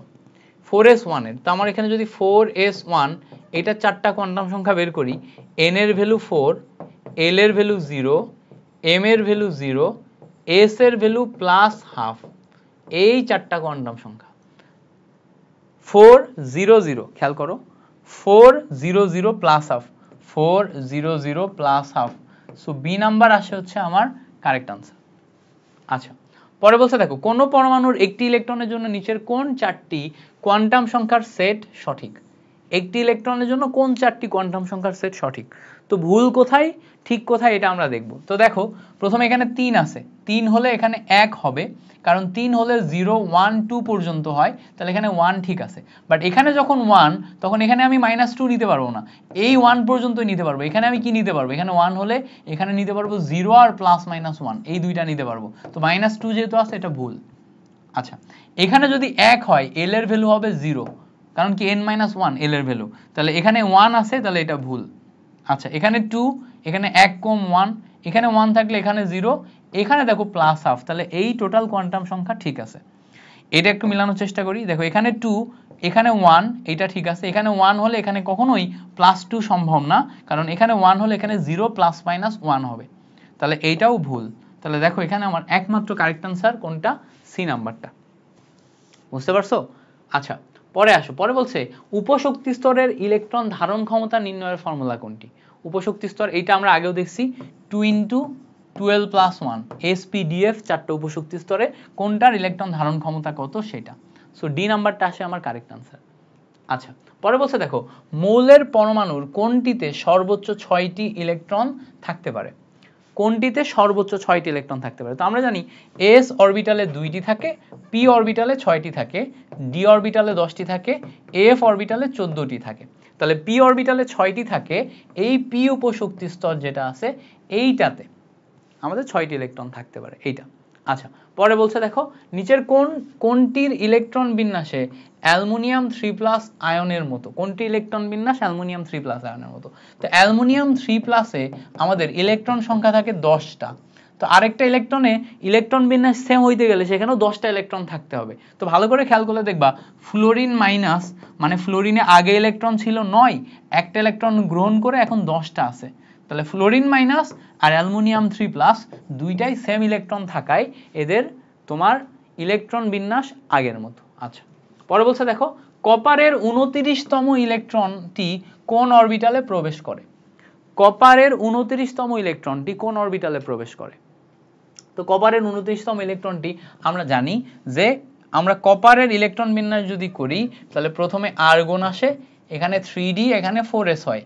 তো এখানে আর্গনে 18টা ইলেকট্রন, এখানে 4s-এ 19তম ইলেকট্রন আসে, আর এখানে 3d-তে বাকি 10টা ইলেকট্রন যায়, তাহলে 29তম ইলেকট্রনটা আমার 3d-তে প্রবেশ করলো, তাহলে এখানে আমরা 29তম ইলেকট্রন দাগাইতে পারি 3d হবে। এ পর্যন্ত ক্লিয়ার? আচ্ছা পরের এমসিকিউ বলছে দেখো নিচের কোন সেটটি শক্তিক্রম অনুসারে আউটবাউ নীতি মেনে চলে। তো এখানে আমরা শক্তিক্রম অনুসারে আউটবাউ নীতি মেনে চলবে কোনটা সেটা দেখব। তো আমরা এই টাইপের এমসিকিউ করার জন্য আগে আমরা SPDF সাইড একটু সাইড নোট দিয়ে নিব, 0 1 2 3, তাহলে আর কখনো ভুল হবে না। তো এখানে আমাদের দেখো 5s মানে আমাদের রেজাল্ট 5, 4p মানে আমাদের 4 আর 1 5, তারপর 4f, f মানে হচ্ছে 4 আর 3 7। এবার প্রশ্ন হচ্ছে শক্তি যার নিচের কোনটি শক্তিক্রম, শক্তি বেশি কার হবে, যার মান বেশি তার শক্তি বেশি, তাহলে এটা উল্টা হয়ে গেছে না, এটা তো হয় নাই। আচ্ছা এবার এখানে দেখি এটার ভ্যালু 3, এটার ভ্যালু 4, এটার ভ্যালু তোমার হচ্ছে 3 + 2 5, এখানে আমাদের সিকোয়েন্স মানে সংখ্যা ঠিক আছে, বাট শক্তিক্রম কার শক্তি বেশি? n প্লাস এল এর ভ্যালু যার বেশি তার শক্তি বেশি, আর n প্লাস এল এর ভ্যালু যার কম তার শক্তি কম। যার শক্তি কম সেটাতে ইলেকট্রন আগে যায়, তাহলে এটা উল্টা হয়ে গেছে আমাদের দাগানো। পরেরটা দেখো, এইটার ভ্যালু 5, এটার ভ্যালু d বসালে, d এর ভ্যালু 2 বসালে 6, এটার ভ্যালু p এর ভ্যালু 1 বসালে এটা আসে 6। তাহলে শক্তিক্রম অনুসারে এটাও আমার মিলতেছে না। আচ্ছা, এই জায়গাতে যদি বসাই, এখানে দেখো 3 আসে, এখানে বসালে 4 আসে, এখানে বসালে 5 আসে, 3 4 5। এবার বলো তো এইগুলার ভিতরে আনসার কোনটা হবে? আনসার কোনটা হবে বলতে পারবা? তো হিসাব করলে আমাদের 5 নাম্বারটা কারেক্ট আনসার, সি নাম্বারটা কারেক্ট আনসার আসে। কেন? সি নাম্বারে আমাদের দেখো শক্তির নিম্নক্রম অনুসারে যদি আমরা যাই, প্রথমে আমরা 5s পাচ্ছি, তারপরে মানে ইলেকট্রন আগে যাবে 5s এ, তারপরে যাবে 4d তে, তারপরে যাবে 5p তে। যেহেতু এই দুইটা সমান হয়ে গেছে, এই দুইটার ভিতরে সমান হয়ে গেলে n এর ভ্যালু যার কম সেটাতে আগে ইলেকট্রন যায়। তো দুইটা সমান হয়ে গেছে, n এর ভ্যালু এটাতে কম, এটাতে আগে ইলেকট্রন যাবে। সো এইটা হচ্ছে আমার কারেক্ট আনসার, বাকিগুলা কারেক্ট আনসার না। ওকে, আচ্ছা পরে বলছে দেখো আউটবাউ নীতি অনুসারে নিচের কোন শক্তিক্রমটি সঠিক? সেম টাইপের কোশ্চেন, এটা তোমার জন্য হোমওয়ার্ক। পরে বলছে দেখো লাল বর্ণের রশ্মির তরঙ্গ দৈর্ঘ্য এত অ্যাংস্ট্রম হলে এর তরঙ্গ সংখ্যা কত? তা আমরা জানি তরঙ্গ সংখ্যা নিউ বার ইকুয়ালস টু 1/λ, তাহলে 1 ডিভাইডেড বাই ল্যামডার ভ্যালু 7000 অ্যাংস্ট্রম মানে 10⁻⁻10। যখনই অ্যাংস্ট্রম দেখবা এটা মিটারে নিলে 10⁻⁻10 যাবা। এবার এখানে মজার ব্যাপার হচ্ছে 10⁻⁻10 দিয়ে করার পর যেই ভ্যালুটা পাবো ওই ভ্যালুর সাথে এখানে মিলাবো, মিলায়ে দেখবো একটাও মিলে কিনা। যদি না মিলে তাহলে অ্যাংস্ট্রমেই বসায় আমরা করে দেখবো অ্যাংস্ট্রমেরটা মিলে কিনা। যদি মিটারেরটা মিলে তাহলে মিটারে, যদি মিটারে না মিলে তাহলে সেন্টিমিটারেরটা। 3 ধরনের একক দিয়েই, যেহেতু আমার সূত্রটা খুব সিম্পল সূত্র, 3 ধরনের একক দিয়ে ক্যালকুলেটরে বসায় চেক করে উত্তরটা মিলাতে হবে। ওকে, আচ্ছা এটা মিলায়ে দেখবা। জাল টাকা শনাক্তকরণে আমরা কোনটা ব্যবহার করি? ইউভি রশ্মি বা অতিবেগুনি রশ্মি, আগেও একবার দেখছি। পরের এমসিকিউ, নিচের কোনটি এনএমআর সক্রিয়? আমরা জানি এনএমআর সক্রিয় হচ্ছে হাইড্রোজেন 11। হাইড্রোজেন 11 এই যৌগটা হচ্ছে নিউক্লিয়ার ম্যাগনেটিক রিজোনেন্স বা এনএমআর সক্রিয়। হাইড্রোজেন 11 একটি মাত্র প্রোটন বিশিষ্ট যৌগ, সে হচ্ছে এনএমআর সক্রিয় হয়, হাইড্রোজেন 11। ওকে, এমআরআই কি? এমআরআই মানে হচ্ছে ম্যাগনেটিক রিজোনেন্স ইমেজিং, এটা হচ্ছে এমআরআই এর পূর্ণরূপ, ম্যাগনেটিক রিজোনেন্স ইমেজিং। তো এমআরআই এর বাংলা হচ্ছে চৌম্বকীয় অনুরণন প্রতিচ্ছবি, বুঝছো? ম্যাগনেটিক মানে চৌম্বকীয়, রিজোনেন্স মানে অনুরণন, ইমেজিং মানে প্রতিচ্ছবিকরণ। তাহলে এমআরআই ম্যাগনেটিক রিজোনেন্স ইমেজিং, এটা হচ্ছে বি নাম্বার হচ্ছে আমাদের কারেক্ট আনসার। পরে বলছে এই 25 ডিগ্রি সেন্টিগ্রেড তাপমাত্রায় এই যৌগের দ্রাব্যতা S হলে এর আয়নিক গুণফল কত হবে, KSP কত হবে? তো যখনই আমাদের এরকম যৌগ বলবে Al2SO4 এইটা যখন ভাঙলে দেখো এখানে অ্যালুমিনিয়াম কয়টা আছে? 2টা আছে। সো এখানে 2 অ্যালুমিনিয়াম 3+ এরকম আয়নে পরিণত হবে। এখানে সালফেট কয়টা আছে? 3টা আছে, 3 সালফেট 2- এরকম আয়নে পরিণত হবে। তো ভালো করে খেয়াল করলে বুঝবা এই যৌগের যদি দ্রাব্যতা S হয়, এখানে আমি পাবো হচ্ছে 2s, এখানে আমি পাবো হচ্ছে 3s। এখন তুমি KSP বের করো। KSP বের করতে গেলে এই যে 2s পাচ্ছ, 2s তার পাওয়ার পাবা 2 ইন্টু এই যে 3s পাচ্ছ, 3s তার পাওয়ার পাবা 3। তাহলে ক্যালকুলেশন করলে, এখানে ভালো করে ক্যালকুলেশন করলে দেখবা 4s², এখানে পাবা হচ্ছে 27s³। তো ক্যালকুলেশন করলে 27 × 4 মানে 108 s⁵। ঠিক আছে? সো এইভাবে যেমন করা যায় স্টেপ বাই স্টেপ, এক লাইনেও করা যায়। কিভাবে? এখানে 3 আছে মানে অ্যালুমিনিয়ামের নিচে 3 আছে, তাহলে এই 2 আছে, অ্যালুমিনিয়ামের নিচে 2 আছে মানে 2টা অ্যালুমিনিয়াম আছে। সো 2⁻², এভাবে লেখা যায়। সালফেটের নিচে 3 আছে মানে 3টা সালফেট, 3⁻3, তারপর s⁻2 + 3, এই যে পাওয়ার 2 + 3 দুইটা সংখ্যা, এইটাকে এক লাইনে ক্যালকুলেট করে বের করা যায়। এইটাকে ক্যালকুলেট করলে দেখবে 108ই আসবে, এটা ক্যালকুলেশন করলে s⁵। সেখানে আমরা 108 s⁵ পাবো, কারেক্ট আনসার। কেএসপির যে এমসিকিউ এটা খুবই গুরুত্বপূর্ণ, শিখে রাখবা, খুবই গুরুত্বপূর্ণ, মাস্ট, ভুল করা যাবে না। আচ্ছা পরে আসো, পরে বলছে দেখো 25 ডিগ্রি সেন্টিগ্রেড তাপমাত্রায় ম্যাগনেসিয়াম হাইড্রোক্সাইডের দ্রাব্যতার গুণফল এত হলে এর হাইড্রোক্সিল আয়নের ঘনমাত্রা এত হয়, মানে হাইড্রোক্সিল আয়নের ঘনমাত্রা মোল পার লিটারে কত। তো আমাদের দ্রাব্যতার গুণফল দেয়া আছে, তো আমরা একটু বোঝার চেষ্টা করি। কেএসপি এইটার ভ্যালু দেয়া আছে, কত দেয়া আছে 4 × 10⁻³ এখন ম্যাগনেসিয়াম হাইড্রোক্সাইডের দ্রাব্যতার গুণফল দেয়া আছে, তো ম্যাগনেসিয়াম হাইড্রোক্সাইডকে তুমি যদি ভাঙো, এই জায়গায় ম্যাগনেসিয়াম হাইড্রোক্সাইডকে ভাঙলে তুমি ম্যাগনেসিয়াম 2+ পাবা আর 2 হাইড্রোক্সিল মাইনাস আয়ন পাবা। এখন যদি এইটার দ্রাব্যতা S হয় তাহলে এইটার হবে S, এইটার হবে কি 2S, এই পাচ্ছ তুমি। তাহলে S 2S এভাবে যদি পাও তাহলে একটু তুমি জাস্ট সিম্পল খেয়াল করো, আমাদের এখানে দ্রাব্যতার গুণফল কত আসবে, S × 2S⁻² = 4 × 10⁻³ এটা আসবে। ক্যালকুলেশন করলে দেখবা 4S³ = 4 × 10⁻³ পাওয়া যায়। তো এখান থেকে ক্যালকুলেশন করলে দেখো 4 4 কেটে যায়, S³ = 10⁻³ আসে, সো S = 10⁻⁻1 আসে। S = কত আসে 10⁻⁻1। সো এই যে S এটাই হচ্ছে আমাদের এই হাইড্রোক্সিল আয়নের ঘনমাত্রা। তো হাইড্রোক্সিল আয়নের ঘনমাত্রা আমরা কত পাচ্ছি দেখো তো 10⁻⁻1 পাচ্ছি। সো এখান থেকে আমাদের কারেক্ট আনসার আসে হচ্ছে 10⁻⁻1। মনে থাকবে, মেইন বইয়ের এমসিকিউ অনেকবার আসছে, এটা ভালো করে শিখে রাখতে হবে। আচ্ছা পরে আসো, পরে বলছে দেখো লেড সালফেট আয়নের দ্রাব্যতার গুণফল এত দেয়া আছে। আমাদের লেড সালফেট আয়ন যেটা আছে এর দ্রাব্যতার গুণফল এত দেয়া আছে। এখন দ্রাব্যতার গুণফল যদি এত দেয়া থাকে, এই সম্পৃক্ত দ্রবণে সালফেট আয়নের ঘনমাত্রা কত, তাহলে এখানে আমাদের সোজা কথা কেএসপি দেয়া আছে 1.7 × 10⁻⁻5। এখন এই জায়গাতে কেএসপির জায়গায় তুমি লেড সালফেটের দ্রাব্যতা যদি বের করতে চাও, লেড 2+ আর সালফেট 2- পাবা, মানে দুইটা সরাসরি ভেঙে যে S × S হবে, তাহলে এখানে S × S করলে তুমি পাবা 1.7 × 10⁻⁻5। সো S² = 1.7 × 10⁻⁻5, তাহলে S = এই সাইডে যে √1.7 × 10⁻⁻5। এই রেজাল্টটা বের করলেই তুমি অ্যান্সার পেয়ে যাচ্ছ। বুঝতে পারছো? অ্যাজ সিম্পল অ্যাজ দ্যাট, খুব বেশি কঠিন না, জাস্ট আমি যেভাবে করলাম বুঝে বুঝে এইভাবে তুমি যদি ক্যালকুলেশনটা শিখে যাও, ছক্কা মেরে দিতে পারবা, ডিরেক্ট ছক্কা। ওকে পরে আসো, পরে বলতেছি যে এই যে যৌগটা আছে এই যৌগের ক্ষেত্রে দ্রাব্যতার গুণফল বের করো। তো দ্রাব্যতার গুণফল যদি আমরা এখানে যদি আমরা S দিয়ে ধরি তাহলে কেমনে বের হবে, জিঙ্ক আছে তিনটা জিঙ্ক হলে 3⁻3, ফসফেট আছে দুইটা ফসফেট হলে 2⁻2, এবার S⁻2 + 3 মানে আমাদের রেজাল্ট আসে 3⁻3 মানে 27, 2⁻2 মানে 4, S⁵ ক্যালকুলেশন করলে 108 S⁵ আসার কথা।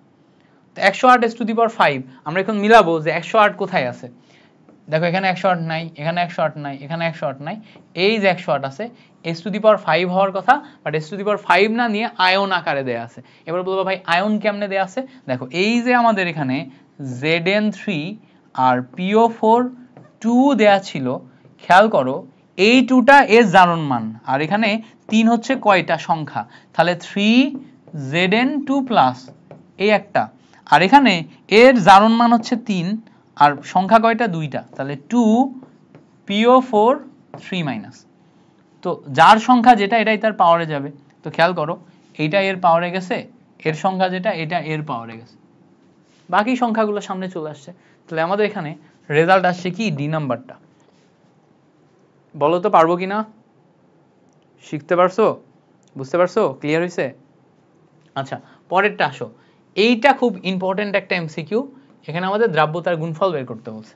সো এই যৌগটা ভাঙা হচ্ছে গুরুত্বপূর্ণ, Ag2C2O4, এটা দেখে বলবা ভাই এটা ভাঙবো কিভাবে, দেখেই বোঝা যাচ্ছে দুইটা সিলভার প্লাস আয়নে পরিণত হয় না, তো এখানে 2 সিলভার প্লাস আয়নে পরিণত হবে, আর এইটা হবে C2O4 2- আয়নে পরিণত। তাহলে দেখো তো এই যে যৌগটা এটাকে ভেঙে আমরা দুইটা পার্টে বিভক্ত করে ফেলতে পারতেছি, 2 সিলভার প্লাস C2O4 2-। সো এইটা যদি আমরা দ্রাব্যতা S ধরি তাহলে এখানে আসবে 2S, এখানে আসবে s, তাহলে KSP বের করলে 2s two the power 2 into s two the power 1, so এখানে আসে হচ্ছে 4s কিউব। তো আমরা রেজাল্ট কি পাই? রেজাল্ট পাই হচ্ছে 4s কিউব। সো আমরা ফাইনালি এখান থেকে 4s কিউব পাচ্ছি হচ্ছে কারেক্ট আনসার। পরে বলছে দেখো M2X3 লবণের দ্রাব্যতা এত হলে KSP কত? তো আমরা এখানে দেখো M2X3 এই লবণের দ্রাব্যতা যদি এত পাই, KSP বের করতে বলছে। তো এখানে আমাদের KSP যখন বের করতে হবে তখন দ্রাব্যতা S এর ভ্যালু দেয়া আছে এটা। এখন এখান থেকে আমি ডাইরেক্ট বের করতে পারবো না, খুব সিম্পলি পারবো 2 two the power 2, 3 two the power 3, s two the power 2 plus 3, কই নিলাম এই নিচে যে সংখ্যাটা আছে সেই সংখ্যার সিস্টেম। তাহলে টোটাল মিলে ক্যালকুলেশন করলে 108 s টু দি পাওয়ার 5 আসে। সো 108 নিলাম, s এর ভ্যালু কত দেয়া আছে দেখো 1.1 ইন্টু 10 টু দি পাওয়ার -2, তার পাওয়ার 5 বসাবা। তাহলে 5 বসালে এই যে আমার রেজাল্ট বের হয়ে গেল 108 s two the power 5। As simple as that, পারতে হবে। ওকে, পরে আসো। পরে বলছে দেখো 50 ml সম্পৃক্ত দ্রবণে 5 গ্রাম ক্যালসিয়াম ক্লোরাইড থাকে, প্রতি লিটারে কতটুকু থাকে? তো আমরা জানি 1 লিটারে 1000 ml, খুবই সিম্পল এমসিকিউ বাট খুব আসে এটা। 1 লিটারে 1000 ml, তাহলে দেখো 50 ml এইটাতে থাকে হচ্ছে 5 গ্রাম, তাহলে 1 ml এইটাতে কতটুকু থাকে? 5 ডিভাইডেড বাই 50। এবার দেখো 1000 ml এইটাতে যদি বের করি তাহলে 5 ইন্টু 1000 ডিভাইডেড বাই 50 এটা পাই। তাহলে ক্যালকুলেশন করলে এই 5-এর সাথে এই 50 কাটলে 5 10 50। এবার দেখো এই শূন্য আর এই শূন্য কেটে যায়, কেটে গেলে 100 আসে। তাহলে এখানে আমরা 1 লিটারে 100 গ্রাম পাই। কত পাই? 100 গ্রাম পাই। আচ্ছা, এই যে এই পেনটা দিয়ে লিখি না, এই পেনটার আগাতে একটা রাবার আছে, তো মাঝে মাঝে এই রাবারটা দিয়ে যখন লিখি বোর্ডে তখন এরকম করে স্লিপ করে, আর যখন স্লিপ করে তখন এত বিরক্ত লাগে, মানে মাথার ভিতরে ভাইব্রেট করে, আর ভাইব্রেট করলে পুরা ব্রেন নাড়াই ফেলে, এত বিরক্ত লাগে মানে আমি বলে বোঝাইতে পারবো না, মাঝে মাঝে বমি পাওয়ার মতো বিরক্ত লাগে। সো মানে এই বোর্ডের লেখা খুব মজার, বাট এই একটা জিনিস যেটা খুবই বিরক্তিকর, খুবই বিরক্তিকর। আচ্ছা, পরে আসো। পরে বলছে ক্যালসিয়াম ফ্লোরাইড এইটার সম্পৃক্ত জলীয় দ্রবণে ক্লোরাইড আয়নের ঘনমাত্রা আমার দেয়া আছে, ক্যালসিয়াম ফ্লোরাইডের দ্রাব্যতা বের করো। তো ঘনমাত্রা যদি দেয়া থাকে তো আমাদের এখানে দ্রাব্যতার গুণফল বের করতে বলছে, তার মানে এইটাই আমার দ্রাব্যতা। তো দ্রাব্যতার গুণফল যদি বের করি, ক্যালসিয়াম ফ্লোরাইডের দ্রাব্যতার গুণফল কি হবে? Calcium 2 plus 2 fluorine minus, so এর দ্রাব্যতা s হলে এর s এর 2s, তাহলে এখানে আমরা KSP পাবো হচ্ছে s ইন্টু 2s তার হোল স্কোয়ার, তো সব মিলায়ে 4s কিউব এটা পাবো। তো 4 নিলাম, s কিউব নিব, তাহলে s এর ভ্যালু ওখানে আমাদের দেয়া আছে 0.00655 তার কিউব। এইবার এই রেজাল্ট যেটা আছে এটা গুণ করলে আমরা পেয়ে যাচ্ছি। ক্লিয়ার? এবার বলছে দেখো অদক্ষেপণের জন্য শর্ত কোনটি? অদক্ষেপণের জন্য শর্ত কোনটি? সো কোন একটি বিক্রিয়ায় অদক্ষেপ পড়া শর্ত হচ্ছে KIP বেশি আর KSP কম হইতে হবে। KIP যদি বেশি হয় তাহলে অদক্ষেপ পড়বে। তো এখানে দেখো KIP মানে হচ্ছে আয়নিক গুণফল, তো আয়নিক গুণফল IP এটা বেশি আর KSP কম, এই যে শর্ত এইটাই আমাদের অদক্ষেপ পড়ে। তাহলে অদক্ষেপ পড়ার শর্ত কি? KIP বেশি KSP কম। কখনো যদি KIP বেশি KSP কম হয় তখন অদক্ষিপ্ত হবে, KSP আর KIP সমান হলে সম্পৃক্ত দ্রবণ, KSP বেশি KIP কম হলে সেটা হচ্ছে অসম্পৃক্ত দ্রবণ। বুঝতে পারছো? ওকে, পরে বলছে দেখো শিখা পরীক্ষায় সোনালী হলুদ বর্ণ সৃষ্টি করে কে? আমরা জানি সোডিয়ামের ক্ষেত্রে এ হচ্ছে সোনালী হলুদ বর্ণ সৃষ্টি করে, সোডিয়াম শিখা পরীক্ষায় সোনালী হলুদ বর্ণ সৃষ্টি করে। পরে বলছে দেখো নেসলা দ্রবণ কোন ক্যাটায়ন শনাক্তকরণে ব্যবহার করে? আচ্ছা, এখানে সোডিয়াম যেমন সোনালী হলুদ বর্ণ সৃষ্টি করে, আরেকটা জিনিস মাথায় রাখতে হবে, ক্যালসিয়াম হচ্ছে ইটের মতো লাল, এটা এই দুইটাই সবচেয়ে বেশি আসে, হ্যাঁ বাকিগুলা কম আসে। তুমি মনে করবা যে ভাই আমার সবগুলা মুখস্থ করা লাগবে, আগে এই দুইটা মুখস্থ করো, পরে সবগুলা কইরো। এই দুইটা মনে রেখে পরে সবগুলা প্রশ্ন আসলে এই দুইটার ভিতর থেকে আসবে। পরে বলছে দেখো নেসলার দ্রবণ কোন ক্যাটায়ন শনাক্তকরণে ব্যবহার করা হয়? নেসলার দ্রবণ কে বলতো? K2HgI4 এর সাথে সোডিয়াম হাইড্রোক্সাইড, এই দুইটাকে বলে হচ্ছে নেসলার দ্রবণ। এই নেসলার দ্রবণ দিয়ে আমরা অ্যামোনিয়াম প্লাস আয়ন শনাক্তকরণ করি। তো অ্যামোনিয়াম প্লাস আয়ন মানে হচ্ছে অ্যামোনিয়াম ক্লোরাইডও হতে পারে। সো কোথাও অ্যামোনিয়াম প্লাস আয়ন আর অ্যামোনিয়াম ক্লোরাইড দুইটা কিন্তু সেম জিনিস। তো আমরা ammonium plus ion ammonium chloride দুইটা জিনিস নিয়ে কাজ করি, মাথায় রাখবা। পরে বলছে দেখো পটাশিয়াম পাইরো অ্যান্টিমোনেট দ্রবণ দ্বারা কোন ক্যাটায়ন শনাক্তকরণ করা যায়? সো পটাশিয়াম পাইরো অ্যান্টিমোনেট হচ্ছে K2H2SB2O7, এটা হচ্ছে পটাশিয়াম পাইরো অ্যান্টিমোনেট। এইটা দিয়ে আমরা সোডিয়াম আয়নকে শনাক্তকরণ করতে পারি। সোডিয়াম দিয়ে এখানে বসালে সোডিয়াম রিপ্লেস করে সোডিয়াম পাইরো অ্যান্টিমোনেট বানাই ফেলে, সোডিয়াম পাইরো অ্যান্টিমোনেট। তাহলে আমরা পটাশিয়াম পাইরো অ্যান্টিমোনেট দিয়ে সোডিয়ামকে শনাক্তকরণ করি, মাথায় থাকে যেন। পরে বলছে দেখো অ্যামোনিয়াম অক্সালেট দ্রবণ দ্বারা কোন ক্যাটায়ন নিশ্চিত করা যায়? অ্যামোনিয়াম অক্সালেট মানে হচ্ছে NH4COO-। এইটা দ্বারা আমরা ক্যালসিয়াম 2+ আয়নকে শনাক্তকরণ করতে পারি। ক্যালসিয়াম 2+ আয়নকে শনাক্তকরণ করতে পারি অ্যামোনিয়াম অক্সালেট দ্রবণ দ্বারা। আবার বলি, অ্যামোনিয়াম অক্সালেট দ্রবণ দ্বারা আমরা ক্যালসিয়াম 2+ আয়নকে শনাক্তকরণ করতে পারি। এটা মুখস্থ রাখবা, ঠাডা মুখস্থ রাখবা, বিক্রিয়া দরকার নেই। বিক্রিয়া যদি মনে না থাকে দরকার নেই, ঠাডা মুখস্থ করো। বাট এমসিকিউ এর জন্য এই এমসিকিউটা মহা ইম্পর্টেন্ট, এই কথাটার সাথে ওই ক্যালসিয়ামটা মনে রাখা। পরে বলছে দেখো সোডিয়াম প্লাস আয়ন শনাক্তকরণে কোনটি ব্যবহার করা হয়? একটু আগে বলছিলাম পটাশিয়াম পাইরো অ্যান্টিমোনেট, এটা সংকেত কি? এই দেখো এটা K2H2SB2O7। পরে বলছে দেখো অ্যামোনিয়াম প্লাস আয়ন শনাক্তকরণে কোন বিকারক ব্যবহার করা হয়?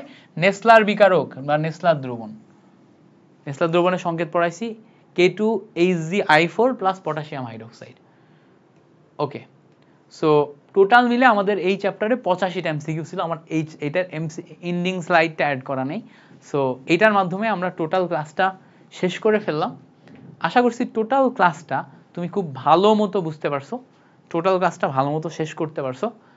যদি বুঝতে পেরে থাকো অবশ্যই মিল্টন ভাইকে কমেন্ট সেকশনে থ্যাংক ইউ দিয়ে যাবা। তোমাদের সবাইকে থ্যাংক ইউ এতক্ষণ পর্যন্ত মনোযোগ দিয়ে ক্লাসটি করার জন্য। তোমাদের সাথে পরবর্তী ক্লাসে দেখা হবে, ততক্ষণ পর্যন্ত ভালো থাকো। আল্লাহ হাফেজ, আসসালামু আলাইকুম।